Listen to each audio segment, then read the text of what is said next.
Chapter 975, North Sea Battlefield. Chapter 975, North Sea Battlefield. Proofreader, Papatonks.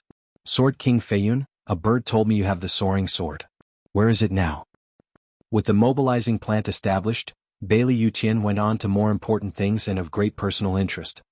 Shengguan Feiyun flinched and Bailey Jingwei stepped in to cover for him. Patriarch, please be calm. We had the divine sword, but in a sudden turn of events, the Shengguan clan stole it. What? Bailey Yuqian glared in fury. You mean to tell me that soaring sword is back in eastern lands? Humph, are my empire's lands so weak that they can't even get a grip on the things it has? Shengguan Feiyun bowed at once, soaked with sweat. Sword Patriarch, I am at fault for failing to protect the sword. Humph, you expect to protect my empire when you can't even get a grip on the divine weapon in your hands? Why are you even a Sword King? Or is it something else? Tell me, Sword King Feiyun, do you still feel some longing for the eastern lands and you simply gave it up? Shut up. Bailey Jingwei immediately snapped back at Bailey Yulei's insidious accusation. Patriarch, I was there as well. Sword King Feiyun gave his all, his loyalty is beyond reproach. It was the enemy that outsmarted him and me, managing to steal the sword. Bailey Yuqian gave him a long look. A devious enemy? You're saying you lost in a battle of minds? Bailey Jingwei shuddered on the inside as he felt utter shame to admit his biggest defeat yet. It was a severe blow to the man's pride in his flawless intellect. Prime Minister Bailey's wisdom has no equal. It must be someone from the inside working with the enemy. And it's plain to see that this spy has a tie with eastern lands. With Bailey Jingwei hesitating so much, Bailey Yu took the moment to jeer at Shengguan Feiyun's plight and kick him while down.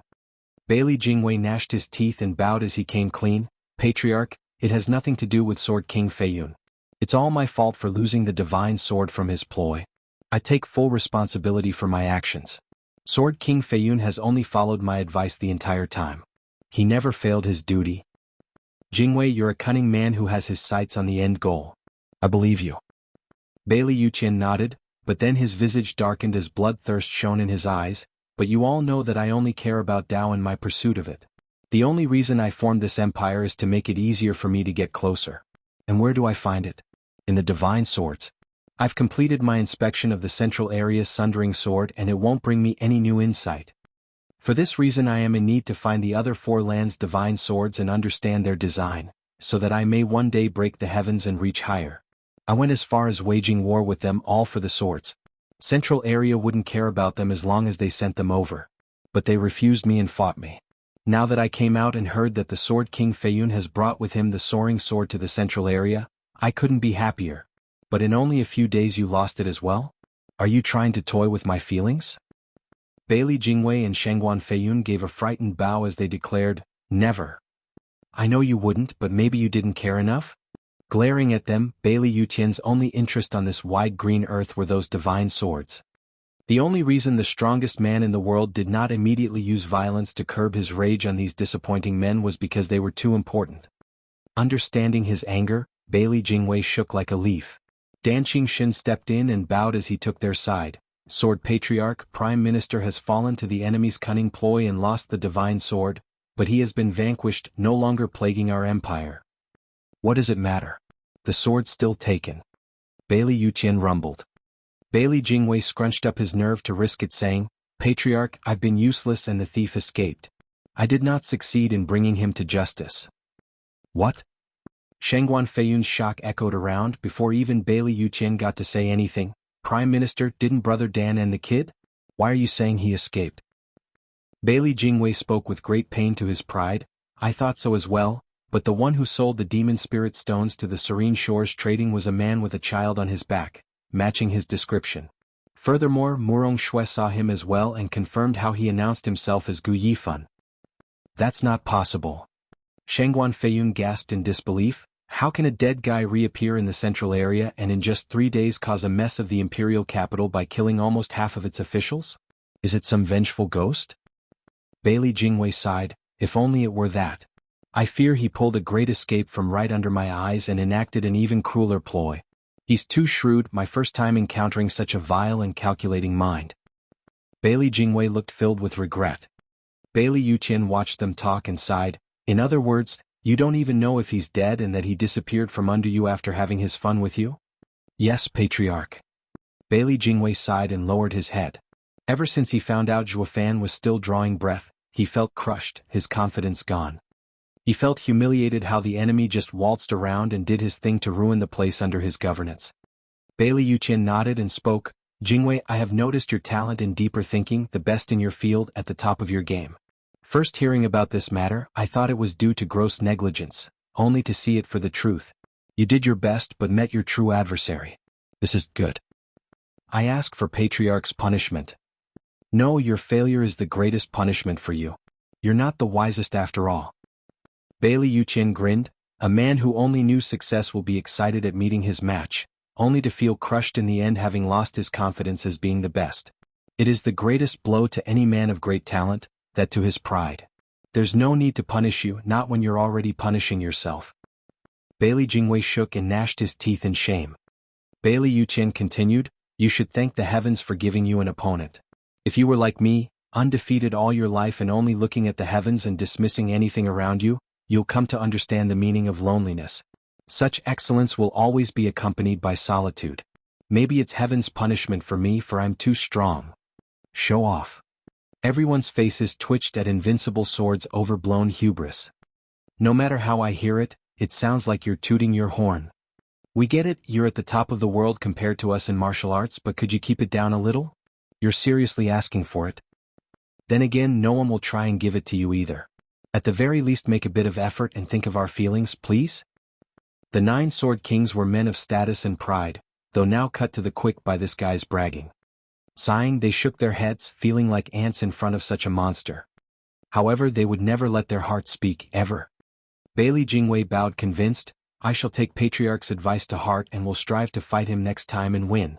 Also, I have one more thing to report that may brighten Patriarch's mood. What is it? Northern Land's best in Sea Bright sect, also the strongest in their land, Ouyang Lingtian, has been gravely wounded from fighting the North Sea Sea Demon, and the land is weakened. They have no leader now, and it's the best moment to strike. Very few people there could make use of the heaven-sealing sword's power, with no one better at it than Ouyang Lingtian. This way we invade the North Sea's outback and take the divine sword. Bailey Yuqian's eyes shone and shouted with joy, the Sea Demon of the North Sea is ruthless. I once fought him myself, since no man could best me, but it would have been so much worse if I had become weakened in the northern lands. What if someone took advantage and killed me? The greatest shame is dying at a nobody's hands. That's why I had yet to truly experience the Sea Demon's skills. It seems now that the demon is quite amazing. Going to northern lands might give me another chance to fight him, ha ha ha. Bailey Yuqian laughed, but Bailey Jingshi shook his hand. Patriarch is going into enemy territory by himself? That's too dangerous. What if they join forces?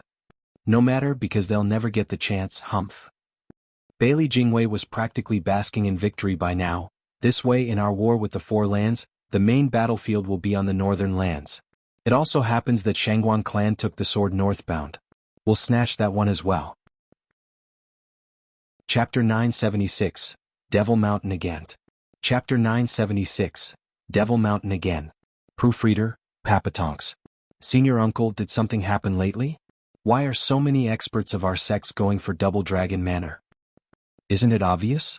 Only something huge could warrant such actions. For an urgent gathering to be held by calling every expert of the sect, it means something happened at the borders of our land. Western lands will no longer be peaceful now, awaiting to be plunged into a sea of blood. Will something happen to us?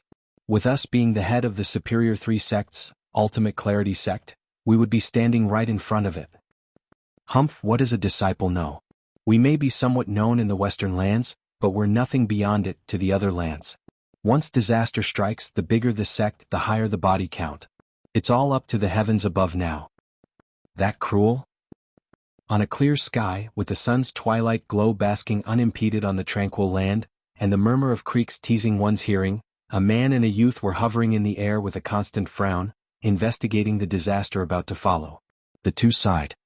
A piercing shriek rang out, with the sky dimming, birds scrambling away, and a whirlwind causing havoc through the area as a humongous shadow with 3 heads and wings covered the sky.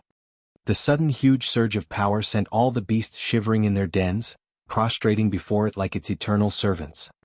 The man and youth squinted and panicked, hearts stuck in their throat.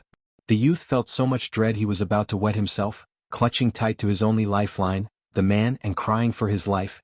Senior uncle, what was that thing? It has such horrible power. Ninth level spiritual beast, the three-headed crow. The old man stammered in fear and the youth gulped down hard. Senior uncle, can you take on such a beast? The hell I can. The ninth level spiritual beast is a monarch among beasts. It'll be hard for even dozens of peak Genesis experts to get close, let alone me in the fifth layer. I'll only get killed. Be quiet and let it pass. Don't piss it off.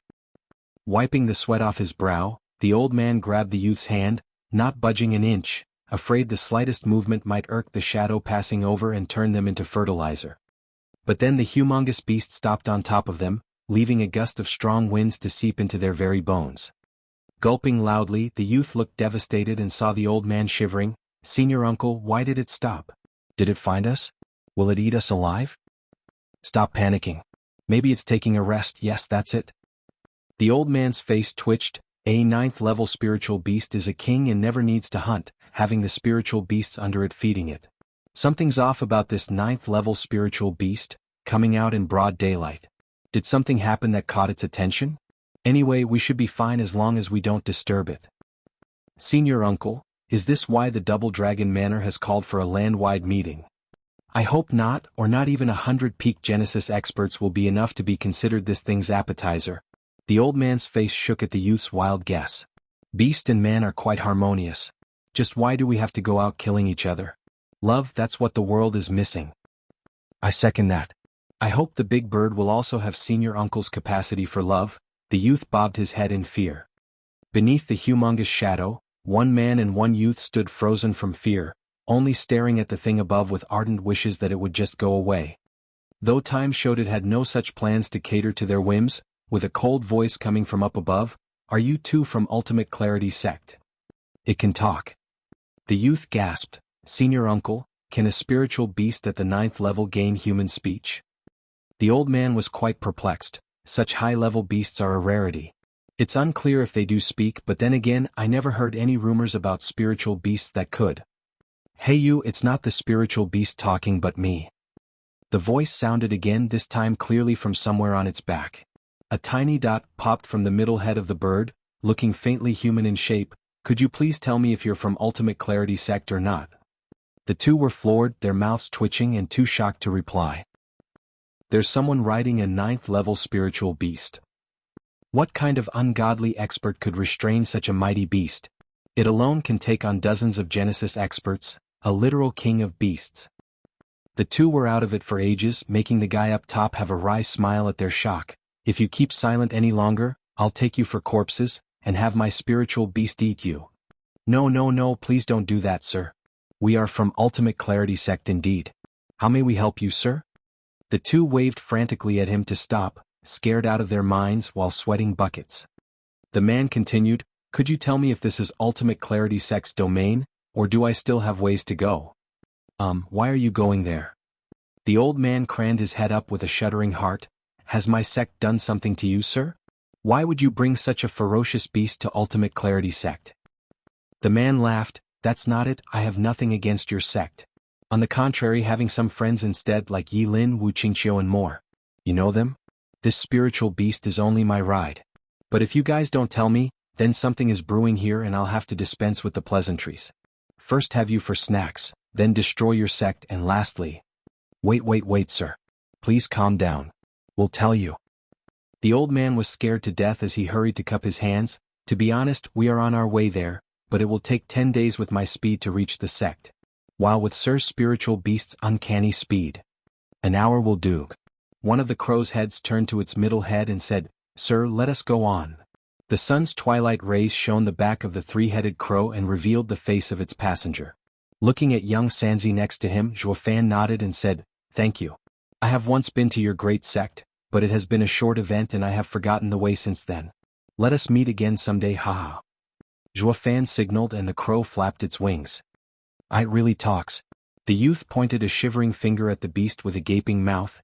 The old man was too stunned to react. It was his first time hearing spiritual beasts speak.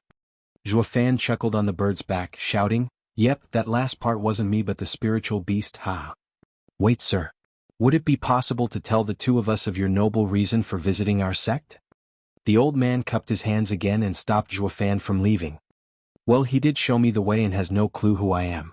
If by some misfortune I had ill will, getting his sect in trouble, he would be crushed. What will Double Dragon Manor's name become in Western lands when he comes to them for justice? Getting his worry, Zhuofan's eyes lit up and said, there have been some vile men hurting one of our fellow disciples, and sect leader destroyed 5 sects in his rage. Now that the world has stirred again, the people of Devil Mountain will kick up a storm, ha. The 3-headed crow vanished with its 2 passengers, leaving behind violent whirlwinds, howling like the demons of the underworld. The man and youth were shaking in the savage winds, coughing and looking at the destruction around with shock. Holy hell! One flap of a 9th-level spiritual beast's wings is so brutal that the world is in ruins.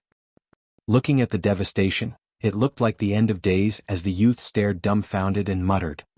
The old man was stunned as well, mulling over Zhuofan's words. Does he mean that another disciple of Devil Mountain has come out? Senior uncle, what's that about Devil Mountain? The youth asked the frowning old man, who said, Disciple, haven't you heard of the 5 sects coming to ruin 2 years ago? You mean? That was Devil Mountain.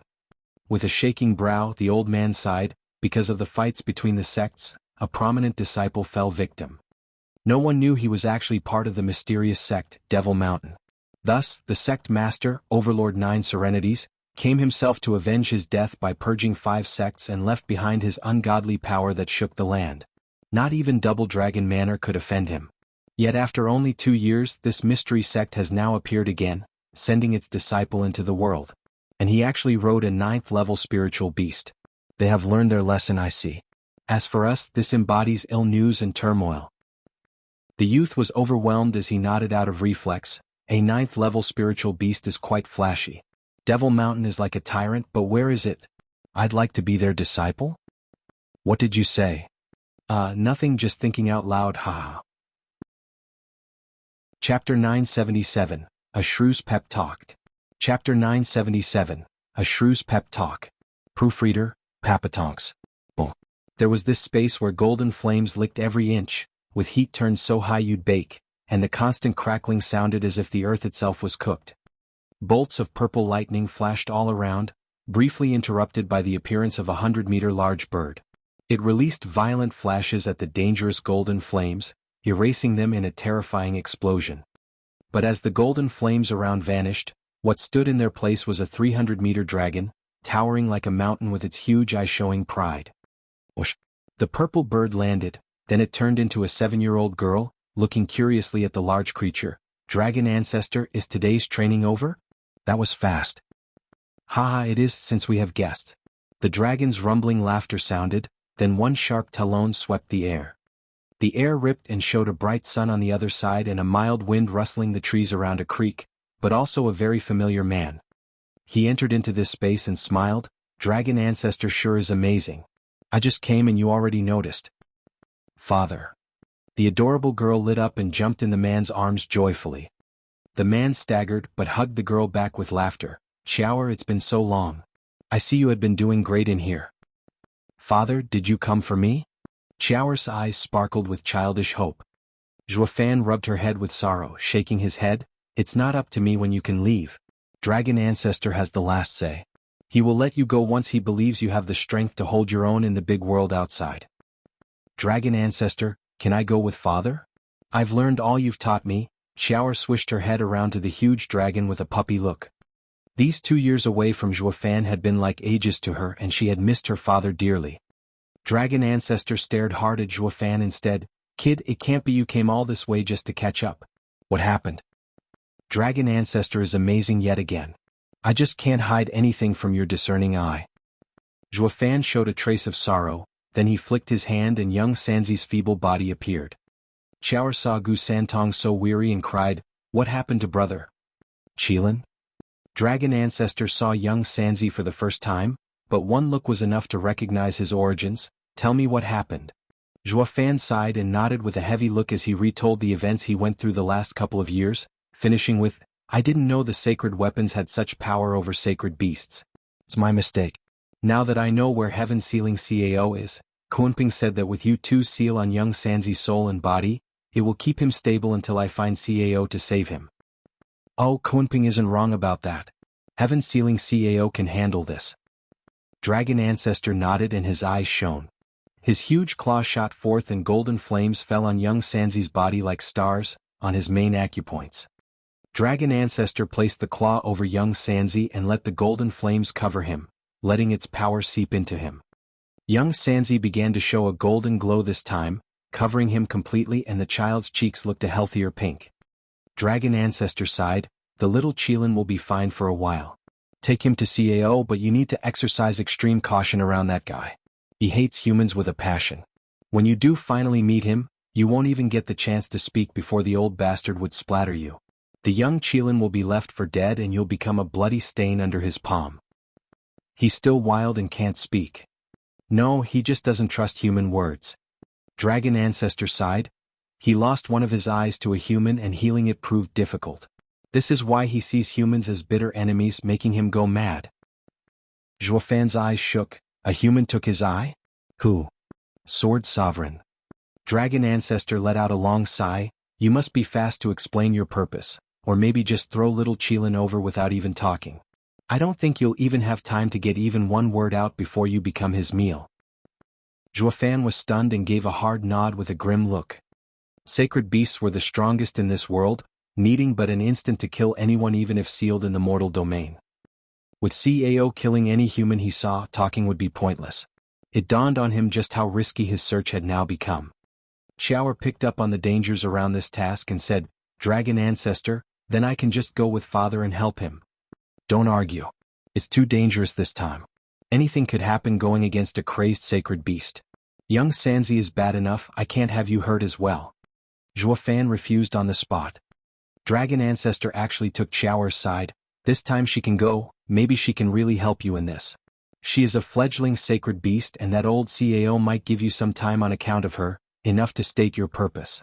And Xiaoer is strong enough to help you out as well, while also turning this trip into a learning experience for her. Xiaoer skipped with glee and Zhuofan gave a weak nod after a long pause. He knew Dragon Ancestor had put a lot of work in Xiaoer and was not just about to give her up. What was the point of the last 2 years of training anyway? Dragon Ancestor must be convinced she could go out. And if he thought so, then Zhuofan had no reason to doubt the old dragon's judgment.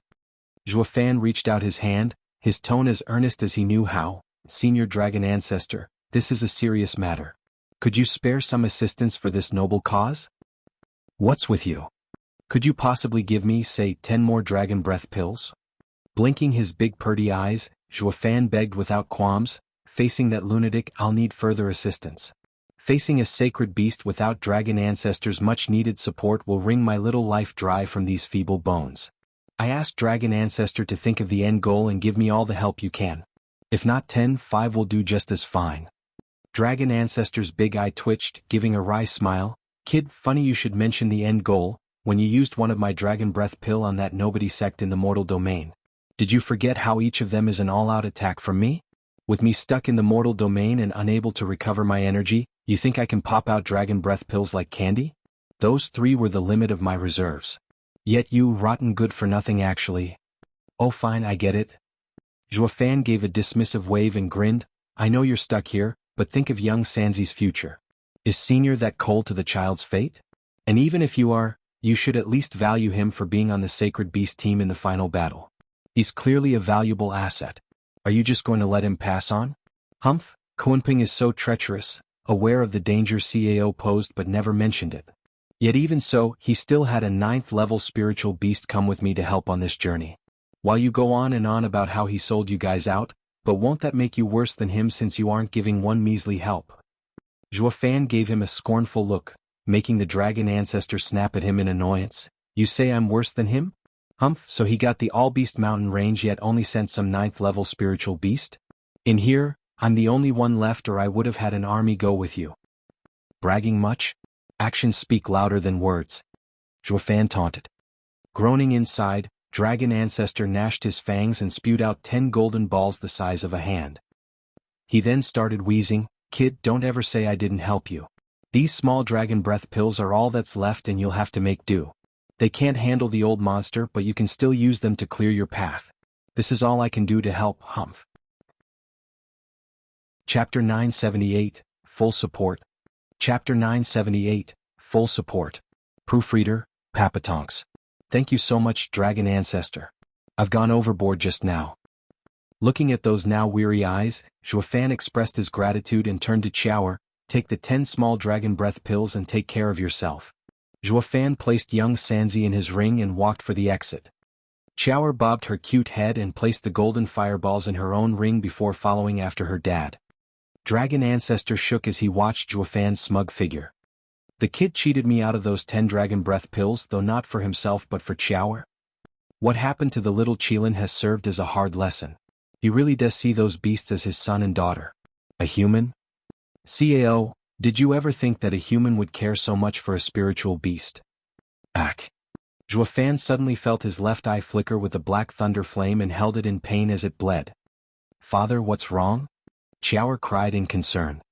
Zhuofan shook his head, but the dragon ancestor knew. Kid, try to use that eye less. Father's eye? Qiaoer looked at dragon ancestor puzzled. Dragon ancestor, what's wrong with father's eye? The dragon stared at Zhuofan, who needed a bit of time before recovering. He wiped the blood from his eye and forced a smile. Thank you, Dragon Ancestor, for your care. I'm fine. Fine? Dragon Ancestor scoffed. You know exactly how fine it is, better than me. The danger that eye poses isn't just to your opponents. I'm certain you noticed from the start. The apocalyptic Thunderflame Eye's greatest difference from Heavenly Sovereign's Purple Lightning Golden Eye isn't its great power, but volatility. You think the fusion of 4 sacred beast powers is that easy to handle? Keep playing with fire and you'll only get burned. Zhuofan's eyes shook, but then put on a stoic look. This eye saved me and young Sanzi. If next time it will burn me, I'll be sure to drag the enemy down with me. Grinning, Zhuofan pulled Qiaoer's hand and left the space to the world outside. Dragon Ancestor remained behind with a speechless look. The demonic cultivator brat actually knows the value of sacrifice. He looks more and more like 9 serenities. Is it the cultivation method or the inheritance, or maybe? Zhuofan rushed towards the North Sea with his daughter, while the other 3 lands got Northern Lands' call for help. The Central Area's empire was on the move. At Double Dragon Manor, the 9 sects of Western Lands had gathered at Heaven-Reaching Pavilion, all sporting heavy looks. This time's meeting was a complete shuffle from the one 2 years ago. With 5 sects laid to waste, new powers came out of the woodwork to fill the gap. Despite being weaker, they had the support of Double Dragon Manor to speed up their growth. One in particular among these new up-and-comers was quite eye-catching with its constant expansion of power, the Luo Alliance hailing from the Tianyu Empire. The head of power in this faction was the top clan in Tianyu, Luo clan. No one had any inkling how on earth this no-name clan even got to experience such unprecedented growth. Not even Double Dragon Manor could explain it. In just 2 short years, it went from the previous top lower 3 sect power to being a middle 3 sect in strength. It simply dwarfed those other new factions that didn't even have a third of a lower 3 sect strength. It was the brightest star in the whole of Western Lands. And that was just the start. What made the Luo Alliance so incredible and worthy of everyone's respect was its sudden rise being completely different from the Sword Star Empire's imperial family's reign. What was similar was how they were not like sects, only focused on cultivation and ignoring the people around. The Luo Alliance and the Sword Star Empire were similar in how they were made up of people from all walks of life, from farmers to officials. At its core was a military clan, leading troops to gain new lands. The alliance had all grounds covered with the help of its generals and strategists, covering up both the power and the governing aspects, much like a small empire. An empire that was growing by the day. It actually got so good when it came to military matters that the Western Lands military aspects had the Luo Alliance in charge of them. Some even believed that if not for the Sword Star Empire having the entire central area in its grasp and threatening the other 4 lands, the Luo Alliance's mild and nurturing environment would lead it to become just another behemoth. Alas, ifs had no place in this world. The Sword Star Empire was the strongest, barn one, drawing the fledgling Luo Alliance into becoming a member of the ever-growing resistance against their onslaught, and making its future uncertain. As with all things, only the first would go down in history, while the second would be forever swallowed by the forgotten ages. In many instances there was only one victor, with the second plagued with mediocrity. It would either surpass the first or forever be in his shadow. This painted the Luo clan's awkward situation. It had the potential to become a second Sword Star Empire but not the time. One needed time, fate and luck. Zhuofan had laid the groundwork for them to build on, but not even he could fight the world's nature. The timing to hold a land for itself had passed and now they had to wait for the next. The people had gathered in a narrow room with Luo Yunhai, the alliance leader flanked by Zhuge Changfeng and Leng Wuchang, as he frowned in thought at everyone. The exalted double dragons had taken the main seats with heavy looks, holding a jade slip and pensive. Exalted He Ran began at last, "People, I have called for you today, elders, venerables, sect leaders and clan leaders, to discuss a very sensitive and important topic. Sword Star Empire is on the move." What? Everyone tense at the grave news, throwing the room in chaos from their loud attempts at finding more from the ones next to them. Only Luo Yunhai's team remained firm and silent. More like find nothing. These sect's decrepit fools have no idea what it means to have someone stab you in the back. They did not have the calmness required by war. Eyeing them coldly, Leng Wuchang and Zhuge Changfeng shook their heads. "I am." Exalted Bai Mei cleared his voice and said, "I have good news and bad news. The good news, Eastern Land's Shangguan clan head has succeeded in retrieving the soaring sword from the traitorous Shangguan Feiyun. The bad news, not long ago, the strongest in Northern Lands had fought with the North Sea demon and suffered grave injuries. Sword Star Empires capitalized on this and is now marching on Northern Lands to plunder the heaven-sealing divine sword. The Sea Bright sect is calling for help from everywhere, hoping to unite against the Central Area's assault." Exalted, who are they sending in this time for the Northern Lands to be so desperate to ask for help? One man asked. Exalted He Ran's eyes grew dark. 16 people have entered Northern Lands. The one leading the juniors is Sword Star's crown prince, to temper himself, while Invincible Sword leads the other. Bailey Yutian? SSS. Everyone gasped from shock. The monster comes out himself? No wonder Northern Lands are in panic. Exalted He Ran sighed, "That's the least of our problems. Bailey Yuqian isn't alone, having with him 5 sword kings of the Bailey clan." "Oh right, you must have only heard of this title used in Sword Star Empire but don't know their power. Then here it is. Our strongest man, Danqing Shen, is now the dragon-cleaving sword king of the central area." "He's a sword king?" "Yes. In other words, every sword king is on Danqing Shen's level at least. There are 8 more beside him that are defending the central area, and above them stand Invincible Sword Bailey Yutian." Exalted He Ran's eyes shook and gnashed his teeth. "I never even realized how Sword Star Empire has gotten so strong." Bailey Yutian aside, "Now the Empire has grown so strong it will make even the Four Lands Alliance experience heavy losses in a war." Everyone started and paled. How did one even begin to fight that? And their western lands had just lost 5 sects 2 years ago, becoming the weakest area. They would suffer even more in such a war. Only Luo Yunhai's eyes shone and cupped his hands. "Exalted, what are your thoughts regarding Northern Land's plea?" The Exalted gave him a long look and nodded inside. The Luo clan is amazing indeed to have that kid come from them. All the other sect elders were looking scared for their lives at such grave news while only the Luo clan was firm, thinking of the next step. A true military clan? Chapter 979, Lucky Charmed. Chapter 979, Lucky Charm. Proofreader, Papatonks.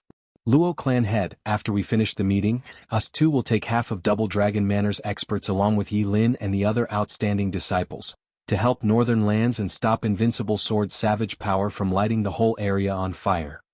Exalted He Ran spoke after a pause. Luo Yunhai pondered and then shook his head. Double Dragon Manor is the cornerstone of Western Land's power. Taking half of that will leave it an empty shell. The odds are high for the Sword Star Empire to use this to his advantage by luring out our forces. Here, Exalted, please don't go. We can't just give up our own home just for the Northern Lands people. One elder jumped to his feet and cupped his hands. A Hellion Flame Elder. Luo Yuhai did not let the Exalted speak, continuing, "But not going isn't an option either. After they take the heaven-sealing sword they'll fix their eyes on us. How long do you think we'll last? What's worse, by not answering the call for help will make the Four-Land Alliance moot, with neither believing the other. Won't that also fall in the enemy's plan?" "What?" The elder deflated as he said, "Luo clan head, you've been talking all this time, but where are you going with this? We can't save but must save. Are you just running your mouth?" "Not at all." Leng Wuchang smiled. "I ask that elder understands, these aren't mere ramblings, but clan head speculations of the situation. Only through analysis of the matter at hand can we take the right course of action. And how we act isn't our clan head's call, but the exalted. My clan head is only giving advice, haha. The man's face twitched, having just gotten served, but anger got the best of him, evident by the forceful tone. There's no end to shrewd men from the Luo clan I see, knowing how to weave words. Then I won't spend my time with you. Please, we're simply stating facts, haha, Lung Wuchang spoke. Exalted He Ran gave him a sharp look, then his firm voice echoed, It's true, I almost forgot how Luo clan has many sharp minds. I would like to ask your counsel about such a complicated problem. I dare presume you to be the two of Luo Alliance's 3 sages, Lung Wuchang and Zhuge Changfeng, Sir Lung and Steward Zhuge? Exalted, you honor us. The two stood and bowed with wide smiles. Exalted by Mei nodded, going by your judgment, what do you two think we should do next? They shared a smile and Zhuge Changfeng took the lead to explain, Exalted, our clan head has been more than clear. By ignoring the Northern Land's plea, our safety will be short-lived, followed by losing everyone's respect. On the other hand, jumping to its rescue will invite disaster. Danger will come to the Western Lands regardless, sooner or later. I could only defer to Exalted's decision. Zhuge Changfeng hadn't been a prime minister for nothing, his speech was flawless. He was getting one abundantly clear point across. We're here to dish advice. You're the one calling the shots, especially since both paths are fraught with danger. Don't come to us to settle your problems. We've already given you an early reminder, but you wouldn't listen. Steward Zhuge, your reputation precedes you, haha. Exalted read between the lines and chuckled. He's still hanging it over us. Sigh, just why are we making the call? This would absolve the Luo clan of any responsibility for when everything went south. Double Dragon Manor just lost a scapegoat. Haha, now I see how the tiny clan experienced exponential growth. Not even the gatekeeper is average. Sighing, the two faced the problem once more, now with a little more clarity. By assisting Northern Lands, their own home would be left empty, ripe for the taking. But that was just a short-term loss, while the alliance would stay strong. While ignoring Northern Lands' plea was the knee-jerk reaction, giving them a short respite of safety while losing the trust of the other lands, making the next time they fought the central area that much harder. Exalted's eyes shone, having come to a decision, we go to Northern Lands' rescue. I shall leave our home's safety in everyone's hands, especially the Luo Alliance and their skilled military conduct. You are to be vigilant against the central area and take full responsibility and authority. Exalted, we will. Luo Yunhai cupped his hands. Double Dragon Manor had made its decision, or to be more particular about it, it had been made since the start. They only called this meeting to get them all along with it, lest someone got any bright ideas and screwed everything up. The two had yet to leave as an aged hand was raised. Exalted sirs, I wish to report something.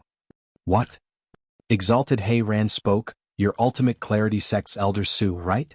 What's so urgent that you need to tell us? The elder stood up, revealing him to be the same man that had met with Zhuo Fan on his trip to Ultimate Clarity Sect. Looking hesitant, the old man frowned as he muttered, Exalted sirs, something of great importance must be shared with you and everyone else. I ask that you refrain from testing everyone you meet in your journeys, lest you invite disaster. What are you yapping about, you old coot? Spit it out already. The other seated men started getting annoyed with his drawling. The elder sighed and said something that had everyone's eyes bugged out, a disciple of Devil Mountain has appeared again. SSS. A unanimous gasp resounded throughout the room, with everyone freezing on their spots, more panicked than even hearing of Invincible Sword and the 9 Sword Kings. 2 years ago, the Western Lands had been quaking with the news of a one Overlord 9 Serenity's power. Now Devil Mountain had sent another of their disciples into the world, and they couldn't have picked a worse time too. Hearts racing in their chests trying to gulp down their anxiety, they along with Exalted would really like to avoid having to meet that dreaded old freak again, even more so than Invincible Sword. Old coot, are you certain? Don't scare us now. With all wiping their ever-soaking brows, some in particular were getting panicky. These were all people who liked causing a scene. They were mavericks through and through, but circumstances called for them to bend a knee and be nice for a change, lest they would like to feel the wrath and destruction that got 5 sects wiped off the face of this world on their very skin. They had no concept of turning the other cheek, not when they enjoyed striking first. The only ones that had their blood run cold weren't stronger and nice folks, but those worse than them. It was safe to say Devil Mountain was such an abomination, a pit of demons that would destroy them, and then some, at the mere sight of any of their disciples. Last time Zhuofan's display had the sects stirring at Double Dragon Gathering, making the Overlord 9 Serenities come out to wreck 5 sections. Now that another disciple showed up, what were they supposed to do? While utterly confused, fear dominated among these men. Exalted He Ran snapped at the elder, "Speak clearly and in detail, man." Gulping hard, the man nodded and presented his full report. Everyone was rendered speechless once he finished. "Oh hell, the guy's even riding a 9th level. Yep, he's from Devil Mountain alright. Only that weird place has such freaks. It's also clear Overlord 9 Serenities learned his lesson last time and sent a freaky spiritual beast to safeguard his disciples. Western Land sects had better tuck their tails or else." Exalted He Ran cleared his voice and mumbled, "By May and I will be leaving in a few days. The rest of you need to behave while we're gone." "Screw you. You're leaving awfully fast now that you know Devil Mountain is out again. You just can't wait to save Northern Lands from Invincible Sword? At least you can fight him, while Overlord 9 Serenities is impossible to even touch." Those scheming old coots. The Exalted got only dirty looks from the rest. Also, we're taking Ching Ching as well. As a core disciple, it's good for her to learn about the world, haha. Exalted by May shouted with a dry laugh. "To hell with you. You old geezers are taking even the Lucky Charm with you, but what about us?" Everyone's faces twitched, with the whole of Western Lands knowing that Devil Mountain was only ever nice with the widow Chu Ching Ching. With her along, on the off chance they stepped on Devil Mountain's toes, they were safe behind her. Under her shield of love, these 2 old coots would be mighty relaxed, earning everyone else's ire of course. At a crater of a volcano in the Southern Lands, a girl was holding a jade slip while looking around. She handed the slip to a man with soaked eyebrows and said, "Brother, Northern Lands is calling for help. Bring me the decimating sword." "You're not even asking for details?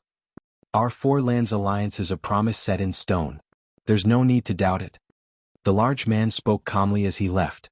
Murong Shui watched his back with a smile and turned her bright eyes northbound. "You just came back and now you're leaving?" A scarlet sword whirled through a heavy snowstorm, with 3 old men surrounding it and making hand signs. Shengguan Feixiong rushed over nervously, "It's still sealed. I don't know what that boy did to it, but not even us 3 together can't unseal its sword spirit. Blast it, I knew he gave up the sword too easily. He screwed us over." Shengguan Feixiong raged, "Damn you, Gu Yifan. What damn use do I have for this useless thing after you sealed its spirit? How am I supposed to fight Invincible Sword now? Once I get my hands on you I'll tear you to pieces." Shengguan Feixiong gnashed his teeth with Shengguan Qingyan sighing nearby, her eyes filled with longing. She had no idea Zhuofan was on a mad dash to the cold north as well. Chapter 980, Northern Lands. Chapter 980, Northern Lands. Proofreader, Papatonks. Northern Lands, the northest area among the 5, had 80% of it composed of a huge sea, battered by ice and snow all year round, a world of bitter cold. This harsh environment led to few sects or cultivating clans due to the sparse resources, including spirit mines.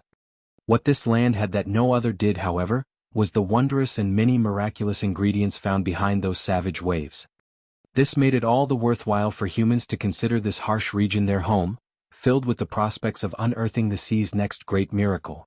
The results proved to be of great satisfaction to them as well, as with how rare the baubles found on the seabed were, the Northern Lands became the main supplier to the world's rarest items. What topped them all was the North Sea gel coming out of the watery abyss at some point and hailed as a wonder cure for anything and every known ailment. It was worth fighting and even dying for. The only problem was, a sea demon was guarding it, making getting it all the more difficult and deadly. With this strong sea demon's sudden appearance, their access to the sea was cut off, making it dangerous to even access the usual mining or hunting fishing spots out at sea. This spelled disaster for the Northern Lands, especially how barren it was to begin with. They were left to watch the glittering jewels behind a tempered glass and with a buffed guard in front of it. For every venture into the sea would exact a terrible price whenever the sea demon appeared, making it a miracle if even a tenth survived. For the good of all the cultivators in Northern Lands, Sea Bright Sect's strongest, Ouyang Lingtian, had not long ago taken the greatest treasure of Northern Lands, the heaven-sealing divine sword, to challenge the savage sea demon and settle things once and for all. The hero everyone worshipped, ended up not even able to see the sea demon's face as the demon flung him back and gravely wounded him in just one clash.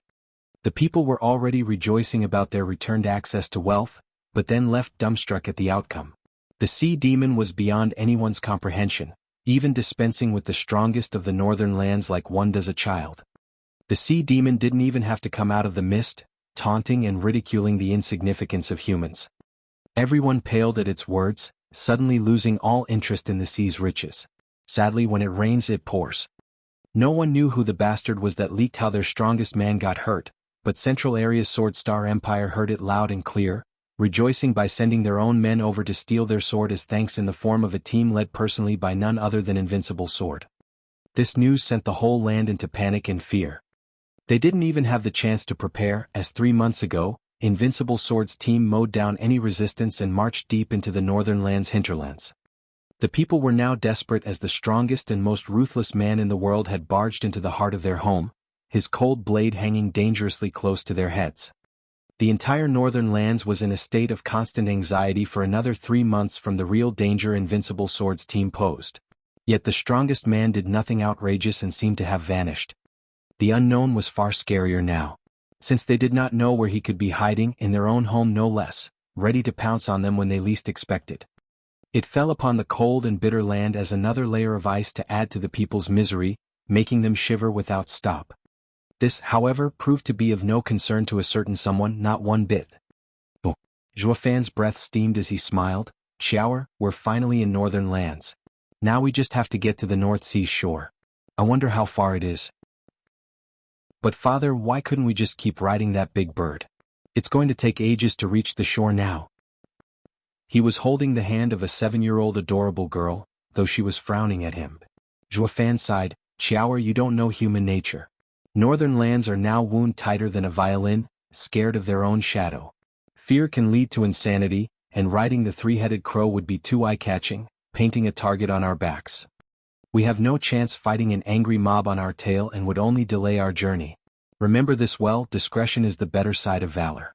Going in blindly will only make things worse and waste time. Especially with you kids being so fickle, we'll never hear the end of it.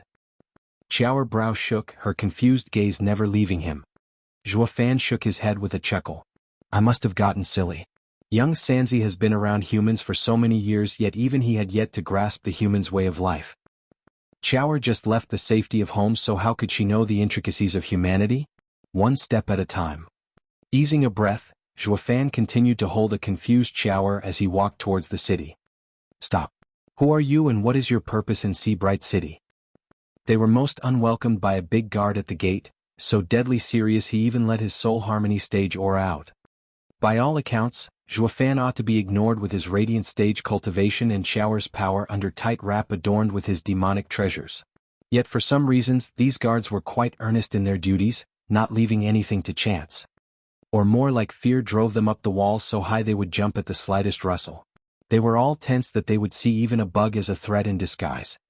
Zhuofan took out a golden card from his ring, the ones only most honored clients of Serene Shores Trading could have. I'm a merchant with my daughter, here to do business. You're? The big guard's eyes shook in recognition, then he said to the others, I know this man, he's from Serene Shores Trading. I will escort him to handle his business while you stay here and watch anything that moves. Make sure no spy from the central area gets in. The other men nodded, then ignored Zhuofan while the big guard immediately showed the way with no more questions. On the way the guard spoke to Zhuofan, Sir, please follow me. I shall take you to our base. Did you guys infiltrate this city? How come even the gate defense? Zhuofan teased. The man sighed, business can never break from politics. The company spread its influence to every domain and worked from the shadows just in case. But then the company's base had a major incident and all branches began to use all their assets at the young master's call, tying everyone together. I'm the lowest worker and have been told to show anyone holding that card to the base. I don't even know the other base members or other valued clients.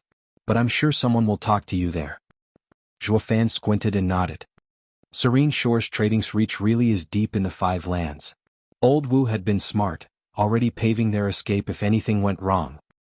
I gotta say, I won big time by using the oblivious second young master to make all of this for my personal use. With all the places in northern lands under tight guard, Walking around would have been that much harder without this company's help. Now I'm like a fish in water, haha. Zhuo Fan grinned to himself. The big man had brought them to a local store, quite run down, lacking the glory and polish a big company should have. Zhuo Fan knew that his new contact with Serene Shores Trading was here. The broken store was a mere front. Shopkeeper, you got a customer. Walking inside the 10 square meters shop, the only display was the counter with some average goods while behind was a wall with an old door. Next to it stood a thin old man looking washed up. The big man gave him a look then left. The old man's eyes shone and stared at Zhuo Fan. Grinning, Zhuo Fan pulled shower over to the old man. He sized up the two newcomers then barely spoke. We were once as glorious as the heavens, now fallen into hell. How may we remedy our plight and once again brave the endless skies? I'll carve a path through mountains of flesh and blood and lead us out the gates of hell, laughing in the face of death. Follow me and we'll fight our way back to our peak. Through a sea of blood and mountain of corpses, I'll carve a path out the gates of hell, laughing in the face of death, until the day we once again grasp the heavens. Zhuo Fan spoke slowly. The old man nodded with a sigh. I can only hope. Right this way, sir. The old man opened the door behind. Shower, wait here. Telling his daughter to stay, Zhuo Fan entered the darkness behind the door. Chapter 981, Change of Character. Chapter 981, Change of Character. Proofreader, Papatonks. The dark corridor had no end as Zhuo Fan walked deeper and deeper. Only after a long time did he notice a glimmer of lamplight. Arriving there after more walking, he found 15 people bowing and a table at the side with an oil lamp giving off a poor yellow light. Zhuo Fan said, You all know northern lands better than I do. I want to see the North Sea shore. What is your solution? Sir, can see that ever since Invincible Sword barged into northern lands, the sects are on edge. The guard is very tight everywhere and making it so hardly anyone can move around. And even if there are some who go, they are thoroughly questioned. Any disturbance that might occur would spell disaster. One youth bowed to Zhuo Fan and reported, To avoid such troubles, one must be part of a few special groups. One is made up of disciples, elders and venerables of northern lands' 5 great sects, who can come and go at will as long as their aura matches the signature on their token. Another is made of 3 great merchants in these lands that focus on war preparations. They have 3 specific trading routes to use and dispatch goods to every sect, having earned their trust and thus exempt from any questioning. Zhuo Fan frowned and thought, Then what did you prepare for me? Sir, we are indeed among those merchants, but to have Sir form an identity for cover is too hard. It's much easier to fiddle with the commercial line sending reports. The man grinned and showed a token. None know that one of the 3 great merchants of northern lands, the Chen clan, is in fact a Serene Shores trading pawn manipulated from the shadows. It's to prevent the 2 lands from engaging in war, while also removing the populace's hostility and facilitating trade to a greater extent. Now that the Serene Shores trading hidden operatives have begun to move, the Chen clan has become our front. Sir can use the cover of Chen clan Steward to move about. This here is the token of the Chen clan. Sir needs just place a trace of soul inside. Zhuo Fan looked at it then said, Serene Shores Trading's roots run deep, I see. You sure came prepared. Ha, sir, peace is there to prepare for war. And to have our big clients attended to, we need to have assurances. The old chairman had seen these times coming and had arranged for countermeasures. Because Bailey Jingwei had acted with such speed, it allowed our company to deal with it. The man sighed and cupped his hands. Sir, we will have a supply transport ready 5 days from now to the North Sea. All the sects along the way will inspect the convoy. And while the token helps, every inspection will compare it with a report they have on the transport from the Chen clan to verify your identity. As such, I will have to ask that you give us a name so we can make you a true member of the Chen clan in northern lands. Zhuo Fan frowned as he pondered. With all the lands going against the central area, maybe even Shangguan clan and western lands men will show up. It's best I avoid the usual names. And since it's the Chen clan, then I'll take on their name. Chen Fan, no fan. Smiley face. First fan is from his name while the second means annoying, vexing. Chen is money. The man's brow shook and chuckled. Sir is truly refined, treating money like dirt. No one will ever dislike Chen Fan, ha. The others laughed along. Zhuo Fan nodded. True, sometimes more money means more trouble, ha. Chower, still inside the poor shop, had waited for so long and was bored to death looking around the place. though there wasn't anything particularly of interest to the average man. While Chower, who was seeing the world for the first time, found everything a curiosity. Chower lit up as she stared at a purple mask of an eagle, finding it familiar and interesting. She was a bird as well, thus the eagle mask struck her fancy. Her hands reached out for it out of her control, but then another dainty hand grabbed it first. "Shopkeeper, I want this one." Chower flinched and followed the mask as it was taken by a fair young lady looking it over. That's mine." Chower didn't know what to say, just that the mask was something she was fond of and now it felt like someone stole it from her. The woman raised an eyebrow and turned in the child's direction, and big adorable eyes greeted her. "Little girl, just because you said it, it's yours? Do you have money for it?" "What is money?" "So no then, he. Seeing the child so confused, the woman had a wide smile as she flourishly took out 10 sacred stones on the table and teased, "I'm buying it. It's mine now." Chower, still confused, looked at the stones, then at the mask with longing and hope. Chower had no clue what those were, having just come out into the world, but the shopkeeper did all too well. Using 10 sacred stones over some boring old mask is such a show-off. The average sect disciple, even venerable at that, would never swagger to such an extent. Those who spent money like water were the imperial family. But with the might of the sects in northern lands, the imperial families were controlled like it was done in western lands. Throwing away sacred stones was the common trend, but one tended to give sacred stones a second thought. And just like the other two lands, there were moneybags and wastrels everywhere.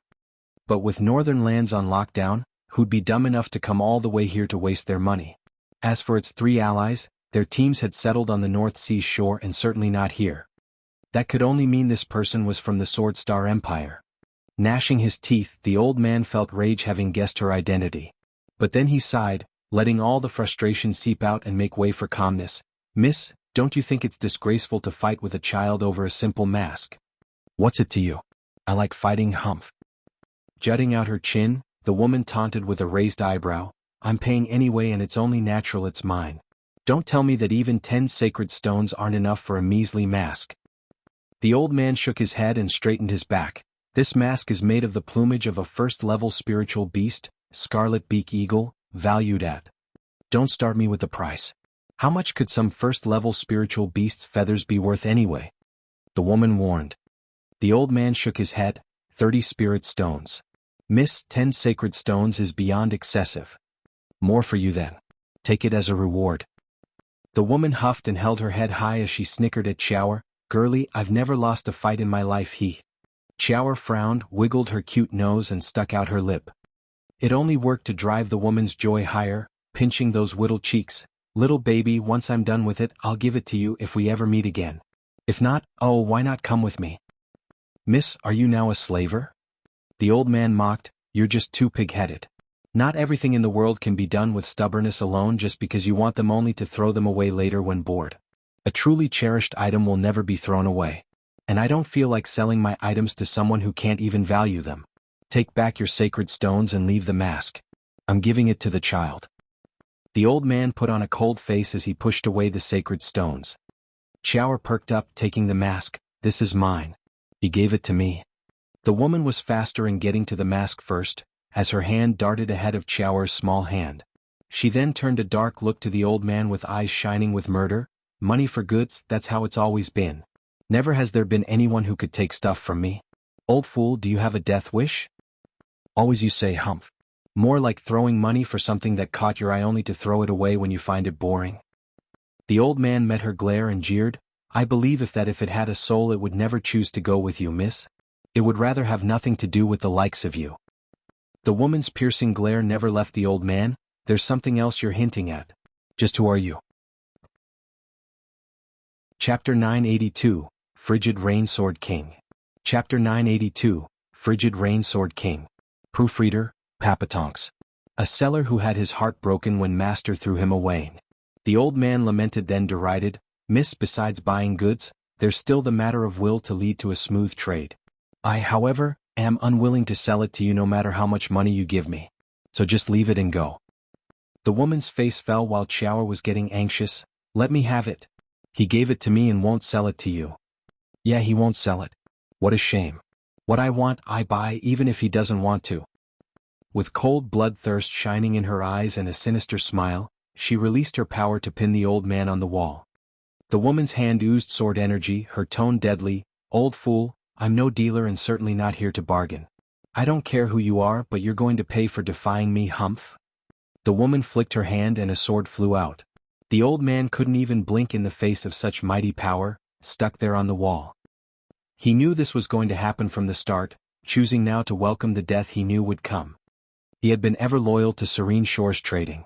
To voice the wrong on the chairman, he dared to spit in the other's face, and now he was bold enough to give up his life for the bond between master and servant. He had let go of everything and was ready to pass on. "Stop." A shout came from the dark corridor, followed by a calm voice. "Miss, you can kill all you want, but try to do it outside Bright City, lest you'd want to have all eyes on all of us." The woman smirked, looking at the dark corridor's entrance with mockery. "You think I care? Miss doesn't care about all but one man's opinion." Zhuofan walked out of the shadows, his tone flat. "The man doesn't want Miss to make trouble or it will earn his ire. And over what? A shabby mask. Ha ha ha." The woman's brow shook and winced. Her heart sank and mulled things over before withdrawing her aura. The old man slumped from the wall and gasped for his life. He was ready to die, but anyone alive was happy to have come out of that with his life still. Staring hard at Zhuofan, the woman squinted and clenched her fists as she growled, "Who are you? Do you know who I am?" "I don't." Zhuofan shook his head and bowed. "I am but a steward of the Chen clan of Northern Lands, Chen Fan. This frail store is in my clan's care and I hope Miss will be forgiving." "Ha." The woman stared hard. "Chen clan? One of the 3 great merchants?" "Yes." "Lies."